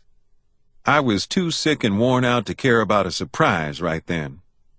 But there was such an eager look in her eyes that I knew I had to say, "What?" or hurt her feelings, so I said, "What?" "One of Miss Prissy's pups," she said. She brought her hands around from behind her back. In the right one, she held a dog pup about as big as a year-old possum. It was a dirty white in color, and speckled all over with blue spots about the size of cow ticks. She held it by the slack hide at the back of its neck. It hung there half asleep, sagging in its own loose hide like it was dead. "Born in a badger hole," she said. "7 of 'em. I brung you the best one." I thought, if that puny-looking thing is the best one, Miss Prissy must have had a sorry litter of pups. But I didn't say so. I said, "He sure looks like a dandy." "He is," Lisbeth said. "See how I've been holding him all this time, and he hasn't said a word." I'd heard that one all of my life, that if a pup didn't holler when you held him up by the slack hide of his neck, he was sure to turn out to be a gritty one. I didn't think much of that sign. Papa always put more stock in what color was inside a pup's mouth. If the pup's mouth was black inside, Papa said that was the one to choose. And that's the way I felt about it. But right now I didn't care if the pup's mouth was pea green on the inside. All I wanted was just to quit hurting. I said, "I guess little Arliss will like it," then knew I'd said the wrong thing. I could tell by the look in her eyes that I'd hurt her feelings after all. She didn't say anything. She just got real still and quiet, kept staring at me till I couldn't stand it and had to look away. Then she turned and went out of the cabin and gave the pup to little Arliss. It made me mad, her looking at me like that. What did she expect anyhow? Here I was laid up with a bad hog cut, hurting so bad I could hardly get my breath, and her expecting me to make a big to-do over a little old puny speckled pup. I had me a dog. Old Yeller was all cut up, worse than I was, but he was getting well. Mama had told me that. So what use did I have for a pup? Be all right for little Arliss to play with, keep him occupied and out from underfoot. But when old Yeller and I got well and took to the woods again, we wouldn't have time to wait around on a fool pup, too little to follow. I lay there in bed, mad and fretful all day, thinking how silly it was for Lisbeth to expect me to want a pup, when I already had me a full-grown dog. I lay there, just waiting for a chance to tell her so, too, only she never did come back to give me a chance. She stayed outside and played with little Arliss and the pup, till her grandpa finally wound up his talking and tobacco spitting and got ready to leave. Then I saw her and little Arliss come past the door, heading for where I could hear her grandpa saddling his horse. She looked in at me, then looked away, and suddenly I wasn't mad at her anymore. I felt sort of mean. I wished now I could think of the right thing to say about the pup, so I could call her back and tell her. I didn't want her to go off home with her feelings still hurt. But before I could think of anything, I heard her grandpa say to Mama, "Now, Mrs. Coates, you all are in a sort of bind here with your man gone and that boy crippled up. I've been sitting out here all evening, worrying about it. That's my responsibility, you know, seeing that everybody's taken care of while the men are gone. And I think now I've got a way figured. I'll just leave our girl, Lisbeth, here to help you all out." Mama said in a surprised voice, "Why, Mr. Searcy, there's no need for that." It's mighty kind of you and all, but we'll make out all right. No, now, Mrs. Coates, you got too big a load to carry all by yourself. My Elizabeth, she'll be proud to help out. But, Mama argued, she's such a little girl, Mr. Searcy. She's probably never stayed away from home of a night. She's little, Bud Searcy said, but she's stout and willing. She's like me. When folks are in trouble, she'll pitch right in and do her part. You just keep her here now. You'll see what a big help she'll be. Mama tried to argue some more, but Bud Searcy wouldn't listen. He just told Elizabeth to be a good girl and help Mama out, like she was used to helping out at home. Then he mounted and rode on off. Chapter 13. I was like Mama. I didn't think Elizabeth Searcy would be any help around the place. She was too little and too skinny. I figured she'd just be an extra bother for Mama. But we were wrong. Just like Bud Searcy said, she was a big help. She could tote water from the spring. She could feed the chickens, pack in wood, cook cornbread, wash dishes, wash little Arliss, and sometimes even change the prickly pear poultice on my leg. She didn't have to be told either. She was right there on hand all the time, just looking for something to do. She was a lot better about that than I ever was. She wasn't as big, and she couldn't do as much as I could, but she was more willing. She didn't even back off when Mama hooked Jumper to the cart and headed for the field to gather in the corn. That was a job I always hated. It was hot work, and the corn shucks made my skin itch and sting, till sometimes I'd wake up at night scratching like I'd stumbled into a patch of bull nettles. But it didn't seem to bother Elizabeth. In fact, it looked like she and Mama and little Arliss had a real good time gathering corn. I'd see them drive past the cabin, all three of them sitting on top of a cartload of corn. They would be laughing and talking and having such a romping big time, playing with the speckled pup, that before long I half wished I was able to gather corn too. In a way, it sort of hurt my pride for a little old girl like Elizabeth to come in and take over my jobs. Papa had left me to look after things. But now I was laid up, and here was a girl handling my work about as good as I could. Still, she couldn't get out and mark hogs or kill meat or swing a chopping axe. Before they were finished gathering corn, however, we were faced with a trouble a whole lot too big for any of us to handle. The first hint of it came when the spot heifer failed to show up one evening at milking time. Mama had come in too late from the corn gathering to go look for her before dark, and the next morning she didn't need to. Spot came up by herself, or rather, she came past the house. I heard her first. The swelling in my leg was about gone down. I was weak as a rain-chilled chicken, but most of the hurting had stopped. I was able to sit up in bed a lot and take notice of things. I heard a cow coming toward the house. She was bawling like cows do when they've lost a calf, or when their bags are stretched too tight with milk. I recognized Spot's voice. Spot's calf recognized it too. It had stood hungry in the pen all night, and now it was nearly crazy for a bait of milk. I could hear it blatting and racing around in the cow pen, so starved it could hardly wait. I called to Mama. "Mama," I said, "you better go let old Spot into her calf. I hear her coming." "That pesky Spot," I heard her say impatiently. "I don't know what's got into her, staying out all night like that and letting her calf go hungry." I heard Mama calling to Spot as she went out to the cow pen. A little later I heard Spot beller like a fighting bull. Then Mama's voice, rising high and sharp. Then here came Mama, running into the cabin, calling for Elizabeth to hurry and bring in little Arliss. There was a scare in Mama's voice. I sat up in bed as Elizabeth came running in, dragging little Arliss after her. Mama slammed the door shut, then turned to me. "Spot made fight at me," she said. "I can't understand it.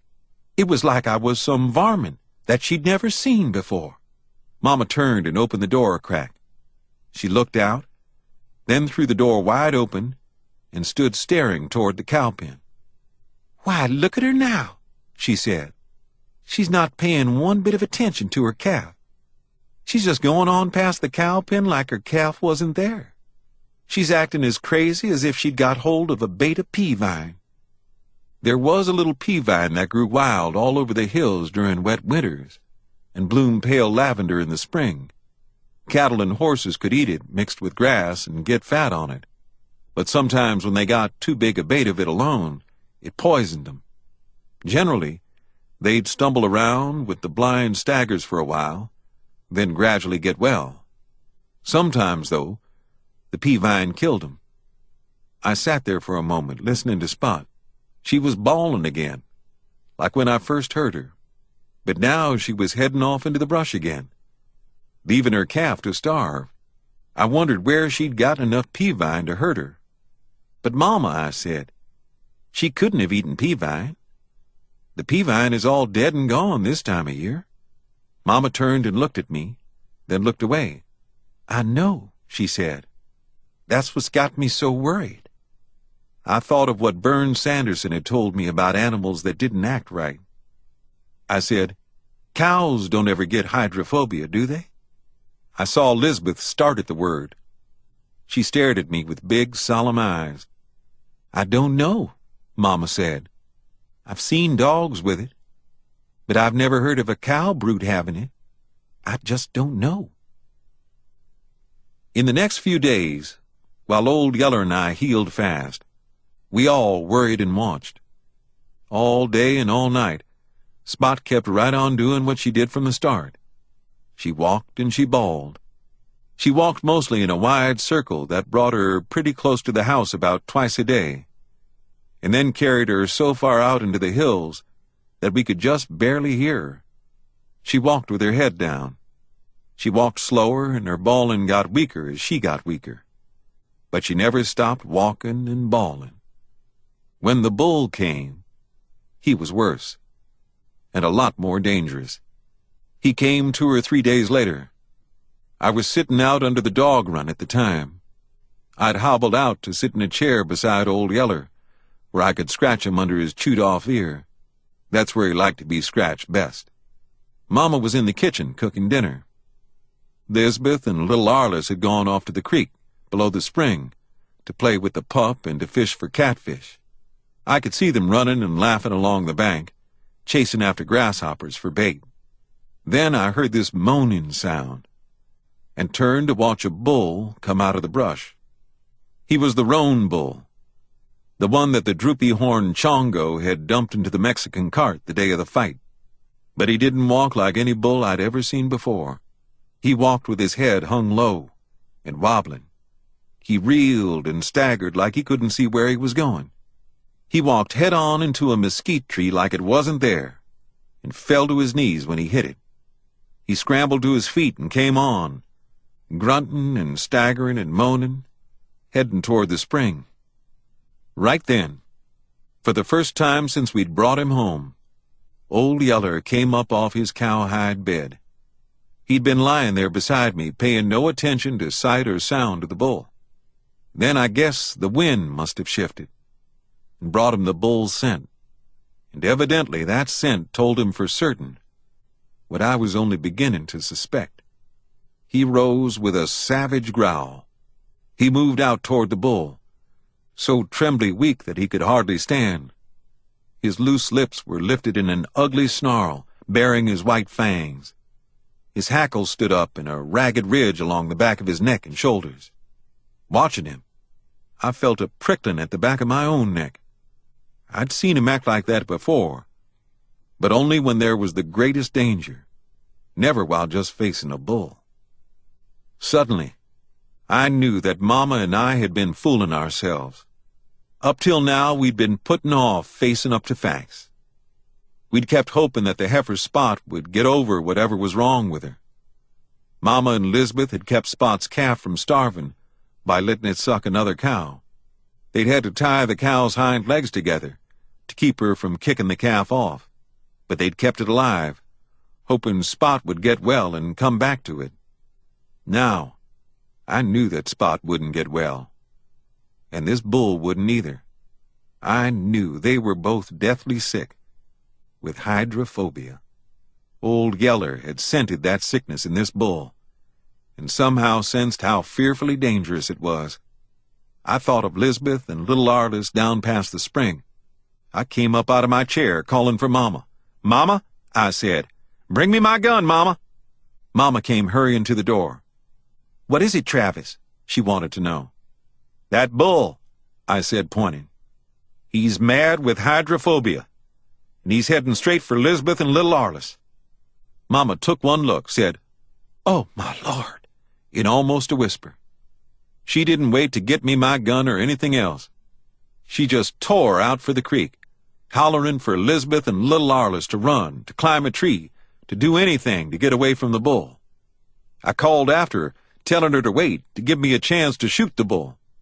I don't guess she ever heard me. But the bull heard her. He tried to turn on her, stumbled and went to his knees. Then he was back on his feet again, as Mama went flying past. He charged straight for her. He'd have gotten her, too, only the sickness had his legs too wobbly. This time, when he fell, he rooted his nose into the ground and just lay there, moaning, too weak even to try to get up again. By this time, old Yeller was there, baying the bull, keeping out of his reach, but ready to eat him alive if he ever came to his feet again. I didn't wait to see more. I went and got my gun. I hobbled down to where I couldn't miss and shot the roan bull between the eyes. Chapter 14. We couldn't leave the dead bull to lie there, that close to the cabin. In a few days, the scent of rotting flesh would drive us out. Also, the carcass lay too close to the spring. Mama was afraid it would foul up our drinking water. "We'll have to try to drag it farther from the cabin and burn it," she said. "Burn it?" I said in surprise. "Why can't we just leave it for the buzzards and varmints to clean up?" "Because that might spread the sickness," Mama said. "If the varmints eat it, they might get the sickness too." Mama went to put the harness on Jumper. I sent Lisbeth to bring me a rope. I doubled the rope and tied it in a loop around the bull's horns. Mama brought Jumper, who snorted and shied away at the sight of the dead animal. Jumper had smelled deer blood plenty of times, so I guess it was the size of the bull that scared him. Or maybe, like Yeller, Jumper could scent the dead bull's sickness. I had to talk mean and threaten him with a club before we could get him close enough for Mama to hook the singletree over the loop of rope I'd tied around the bull's horns. Then the weight of the bull was too much for him. Jumper couldn't drag it. He leaned into his collar and dug in with his hoofs. He grunted and strained. He pulled till I saw the big muscles of his haunches flatten and start quivering. But the best he could do was slide the bull carcass along the ground for about a foot before he gave up. I knew he wasn't throwing off. Jumper was full of a lot of pesky, aggravating mule tricks. But when you called on him to move a load, he'd move it, or bust something. I called on him again. I drove him at a different angle from the load, hoping he'd have better luck. He didn't. He threw everything he had into the collar, and all he did was pop a link out of his right trace chain. The flying link whistled past my ear with the speed of a bullet. It would have killed me just as dead if it had hit me. Well, that was it. There was no moving the dead bull now. We could patch up that broken trace for pulling an ordinary load, but it would never be strong enough to pull this one, even if Jumper was. I looked at Mama. She shook her head. "I guess there's nothing we can do but burn it here," she said. "But it's going to take a sight of wood gathering." It did, too.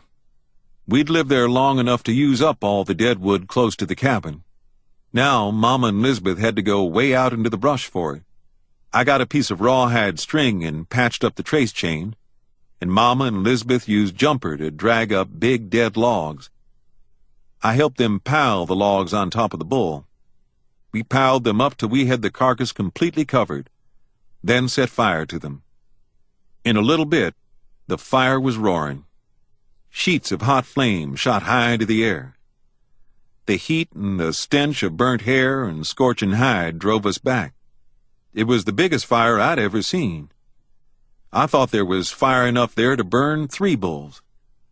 But when it began to die down a couple of hours later, the bull carcass wasn't half burnt up. Mama and Lisbeth went back to dragging up more wood. It took 2 days and nights to burn up that bull. We worked all day long, each day, with Mama and Lisbeth dragging up the wood and me feeding the stinking fire. Then at night we could hardly sleep. This was because of the howling and snarling and fighting of the wolves, lured to the place by the scent of the roasting meat. The wolves didn't get any of it. They were too afraid of the hot fire, but that didn't keep them from gathering for miles around and making the nights hideous with their howlings and snarlings. And all night long, both nights, old Yeller crippled back and forth between the fire and the cabin, baying savagely, warning the wolves to keep away. Both nights I lay there watching the eyes of the shifting wolves glow like live mesquite coals in the firelight, and listening to the weak moaning bawl of old Spot still traveling in a circle. I lay there feeling shivery with a fearful dread that brought up pictures in my mind of Bud Searcy's uncle. I sure did wish Papa would come home. As soon as the job of burning the bull was over, Mama told us we had to do the same for the Spot heifer. That was all Mama said about it. But I could tell by the look in her eyes how much she hated to give up. She'd had great hopes for Spot's making us a real milk cow, especially after old Yeller had gentled her so fast. But that was all gone now. Mama looked tired, and more worried than I think I'd ever seen her. I guess she couldn't help thinking what I was thinking, that if hydrophobia had sickened one of our cows, it just might get 'em all. "I'll do the shooting," I told her, "but I'm going to follow her out a ways from the house to do it, closer to some wood." "How about your leg?" Mama asked. "That leg's getting all right," I told her. "Think it'll do it some good to be walked on." "We'll try to kill her on bare ground," Mama cautioned. "As dry as it is now, we'll be running a risk of setting the woods afire if there's much old grass around the place." I waited till Spot circled past the cabin again, and took my gun and followed her, keeping a safe distance behind. By now, Spot was so sick and starved I could hardly stand to look at her. She didn't look like a cow. She looked more like the skeleton of one. She was just skin and bones. She was so weak that she stumbled as she walked. Half a dozen times she went to her knees, and each time I'd think she'd taken her last step, but she'd always get up and go on again, and keep bawling. I kept waiting for her to cross a bare patch of ground where it would be safe to build a fire. She didn't, and I couldn't drive her, of course. She was too crazy mad to be driven anywhere. I was afraid to mess with her. She might be like the bull. If I ever let her know I was anywhere about, she might go on the fight. I guess she was a mile from the cabin before I saw that she was about to cross a dry, sandy wash, something like the one where Yeller and I had got mixed up with the hogs. That would be a good place, I knew. It was pretty far for us to have to come to burn her, but there was plenty of dry wood around, and if I could drop her out there in that wide, sandy wash, there'd be no danger of a fire getting away from us. I hurried around and got ahead of her. I hid behind a turkey pear bush on the far side of the wash, but as sick and blind as she was, I think I could have stood out in the broad open without her ever seeing me. I waited till she came stumbling across the sandy bed of the wash, then fired, dropping her in the middle of it. I'd used up more of my strength than I knew, following Spot so far from the cabin. By the time I got back, I was dead beat. The sweat was pouring off me, and I was trembling all over. Mama took one look at me and told me to get to bed. "We'll go start the burning," she said.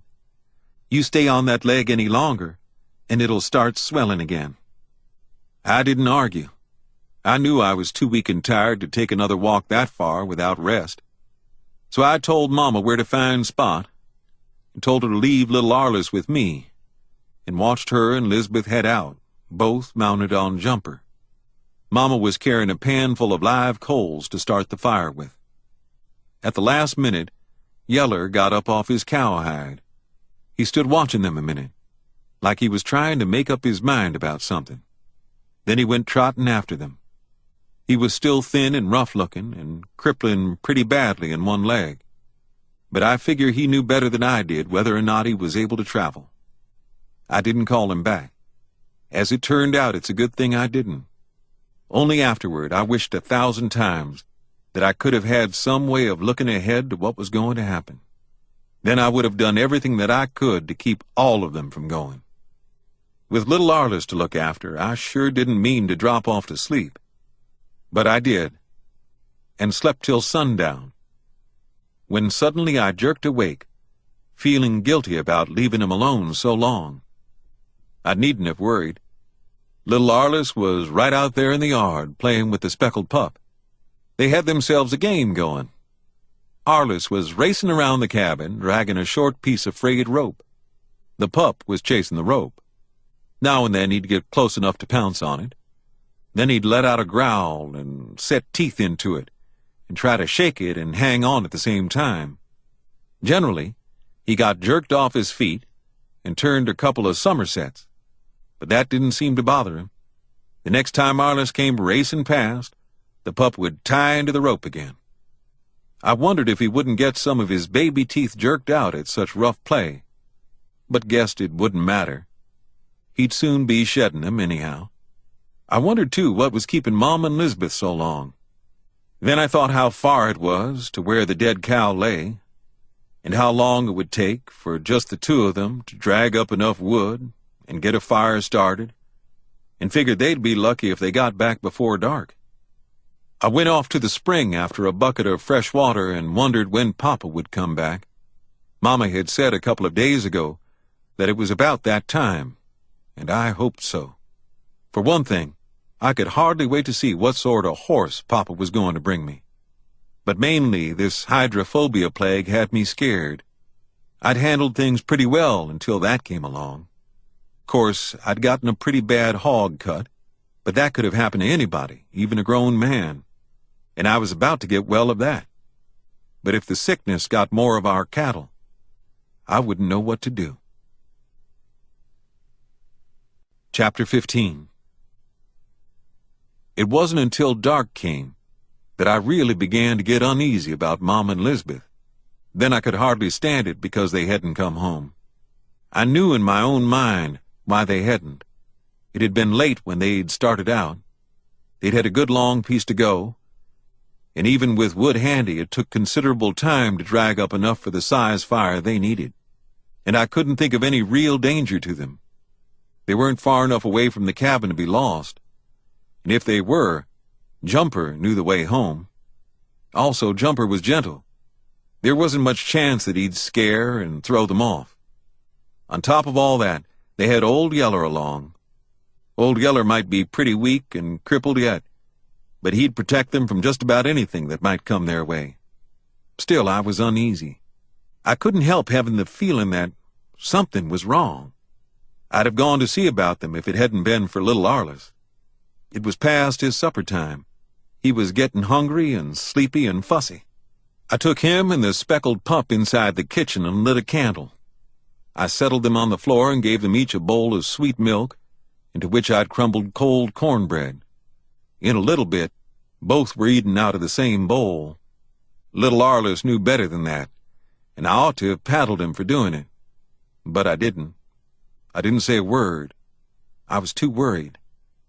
I'd just about made up my mind to put little Arliss and the pup to bed and go look for Mom and Lisbeth when I heard a sound that took me to the door in a hurry.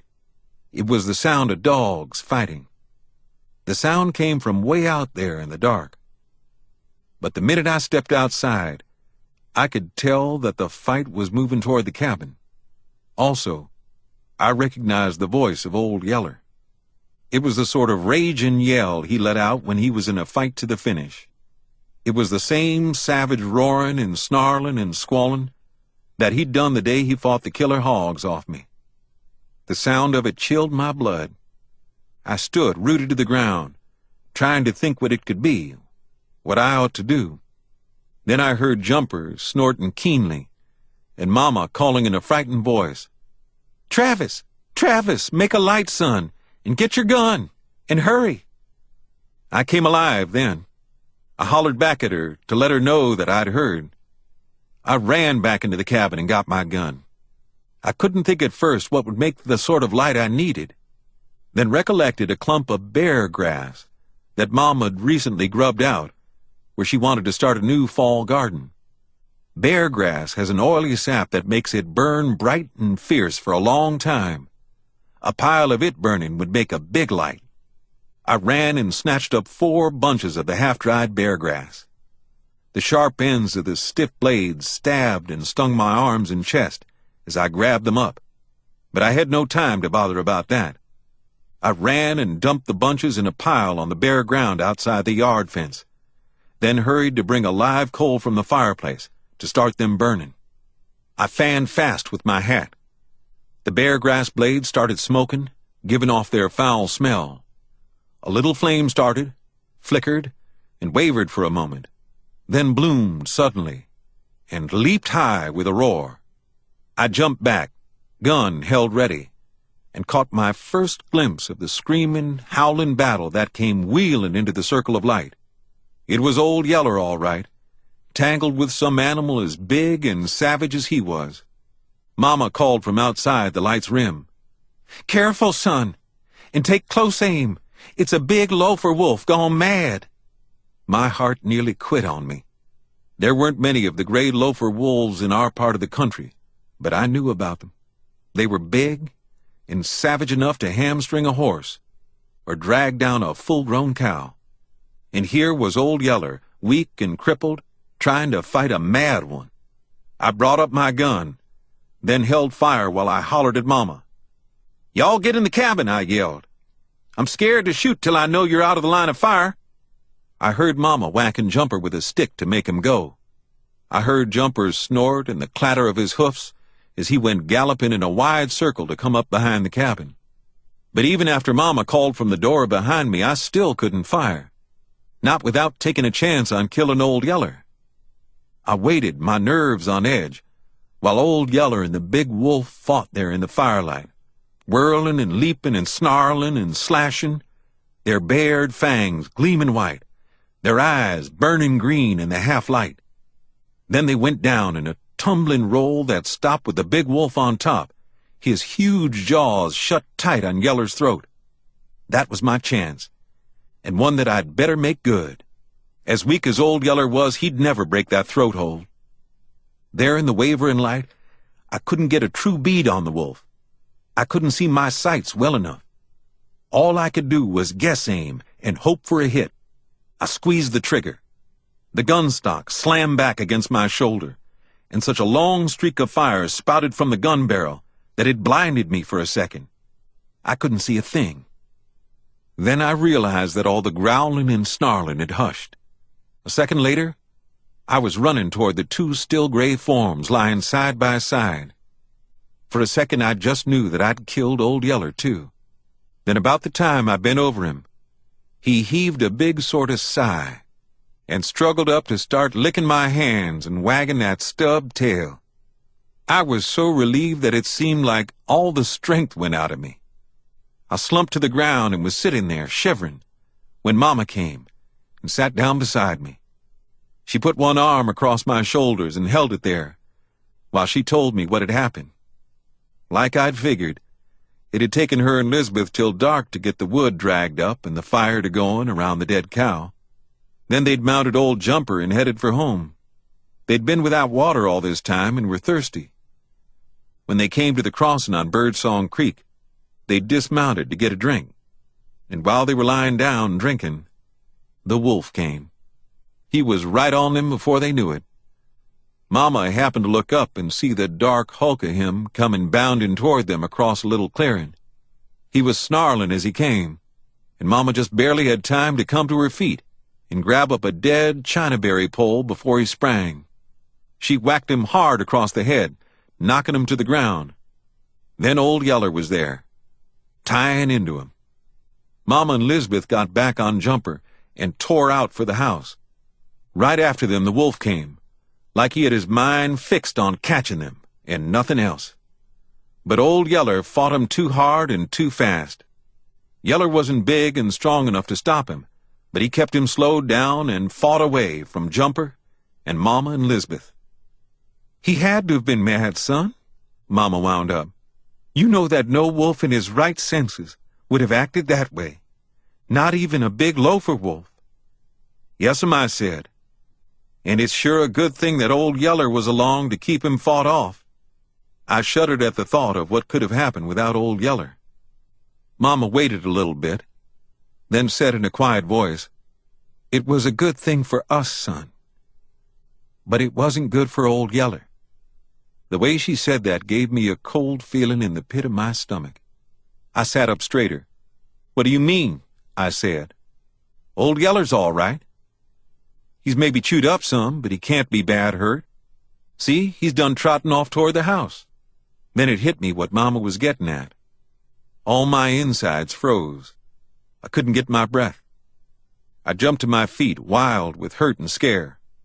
"But Mama," I cried out, "Old Yeller's just saved your life. He saved my life. He saved little Arliss's life. We can't—" Mama got up and put her arm across my shoulders again. "I know, son," she said, "but he's been bitten by a mad wolf." I started off into the blackness of the night, while my mind wheeled and darted this way and that, like a scared rat trying to find its way out of a trap. "But Mama," I said, "we don't know for certain. We could wait and see. We could tie him, or shut him up in the corn crib, or someplace, till we know for sure." Mama broke down and went to crying then. She put her head on my shoulder and held me so tight that she nearly choked off my breath. "We can't take a chance, son," she said, sobbing. "It would be you or me or little Arliss or Lisbeth next. I'll shoot him if you can't, but either way, we've got to do it. We just can't take the chance." It came clear to me then that Mama was right. We couldn't take the risk.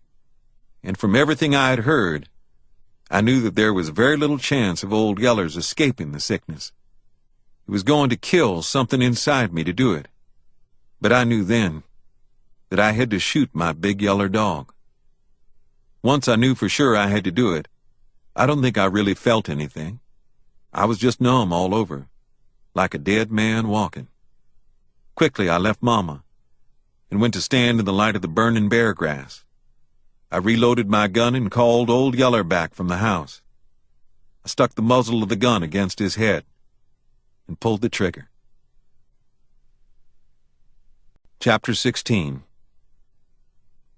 Days went by, and I couldn't seem to get over it. I couldn't eat. I couldn't sleep. I couldn't cry. I was all empty inside, but hurting worse than I'd ever hurt in my life. Hurting with a sickness there didn't seem to be any cure for. Thinking every minute of my big Yeller dog, how we'd worked together and romped together, how he'd fought the she-bear off little Arliss, how he'd saved me from the killer hogs, how he'd fought the mad wolf off Mama and Lisbeth. Thinking that after all this, I'd had to shoot him, the same as I'd done the roan bull and the spot heifer. Mama tried to talk to me about it, and I let her. But while everything she said made sense, it didn't do a thing to that dead feeling I had. Lisbeth talked to me. She didn't say much, she was too shy. But she pointed out that I had another dog, the speckled pup. "He's part Old Yeller," she said. "And he was the best one of the bunch." But that didn't help any either.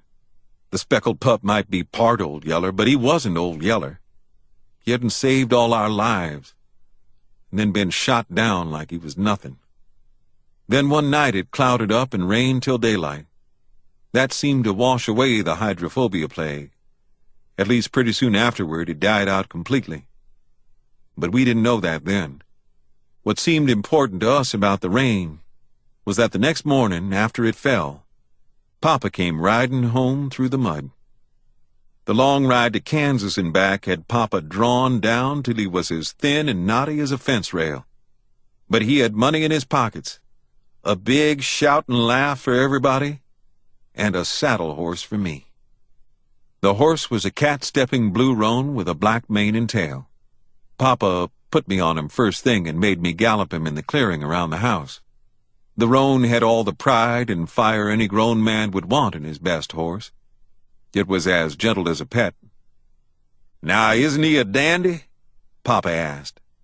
I said, "Yes, sir," and knew that Papa was right and that I ought to be proud and thankful. But I wasn't. I didn't feel one way or another about the horse. Papa saw something was wrong. I saw him look a question at Mama, and saw Mama shake her head. Then late that evening, just before supper, he called me off down to the spring, where we sat and he talked. "Your Mama told me about the dog," he said. I said, "Yes, sir," but didn't add anything. "That was rough," he said. "That was as rough a thing as I ever heard tell of happening to a boy, and I'm mighty proud to learn how my boy stood up to it. You couldn't ask any more of a grown man." He stopped for a minute. He picked up some little pebbles and thumped them into the water, scattering a bunch of hairy-legged water bugs. The bugs darted across the water in all directions. "Now the thing to do," he went on, "is to try to forget it and go on being a man." "How?" I asked. "How can you forget a thing like that?" He studied me for a moment, then shook his head. "I guess I don't quite mean that," he said. "It's not a thing you can forget. I don't guess it's a thing that you ought to forget. What I mean is, things like that happen. They may seem mighty cruel and unfair, but that's how life is a part of the time. But that isn't the only way life is. A part of the time is mighty good, and a man can't afford to waste all the good part worrying about the bad parts. That makes it all bad. You understand?" "Yes, sir," I said. And I did understand, only it still didn't do me any good. I still felt just as dead and empty. That went on for a week or better, I guess, before a thing happened that brought me alive again. It was right at dinner time. Papa had sent me out to the lot to feed Jumper and the horses. I'd just started back when I heard a commotion in the house. I heard Mama's voice lifted high and sharp. "Why, you thieving little whelp!" she cried out. Then I heard her shriek and yelp, and out the kitchen door came the speckled pup with a big chunk of cornbread clutched in his mouth. He raced around the house, running with his tail clamped. He was yelling and squalling like somebody was beating him to death. But that still didn't keep him from hanging on to that piece of cornbread that he'd stolen from Mama. Inside the house, I heard little Arliss. He was fighting and screaming his head off at Mama for hitting his dog. And above it all, I could hear Papa's roaring laughter. Right then, I began to feel better. Sight of that little old pup tearing out for the brush with that piece of cornbread seemed to loosen something inside me. I felt better all day. I went back and rode my horse and enjoyed it. I rode way off out in the brush, not going anywhere especially, just riding and looking and beginning to feel proud of owning a real horse of my own. Then along about sundown, I rode down into Birdsong Creek, headed for the house. Up at the spring, I heard a splashing and hollering. I looked ahead. Sure enough, it was little Arliss. He was stripped naked and romping in our drinking water again. And right in there, romping with him, was that bread-stealing speckled pup. I started to holler at them. I started to say, "Arliss, you get that nasty old pup out of our drinking water." Then I didn't. Instead, I went to laughing. I sat there and laughed till I cried, when all the time I knew that I ought to go beat them to a frazzle for messing up our drinking water. When, finally, I couldn't laugh and cry another bit, I rode on up to the lot and turned my horse in. Tomorrow, I thought, I'll take Arliss and that pup out for a squirrel hunt. The pup was still mighty little. But the way I figured it, if he was big enough to act like old Yeller, he was big enough to start learning to earn his keep.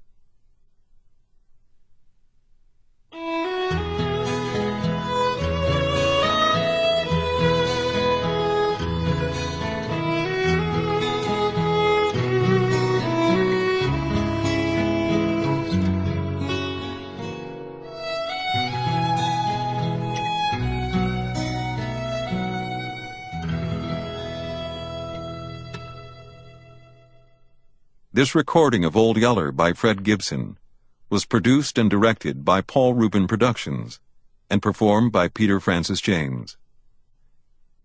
It was recorded, edited, and mixed and mastered by John Marshall Sound. We hope you've enjoyed this program from Harper Audio. For more information about the broad range of titles from Harper Audio, Harper Children's Audio, and Cadman, please visit our website at harperaudio.com. Thank you for listening.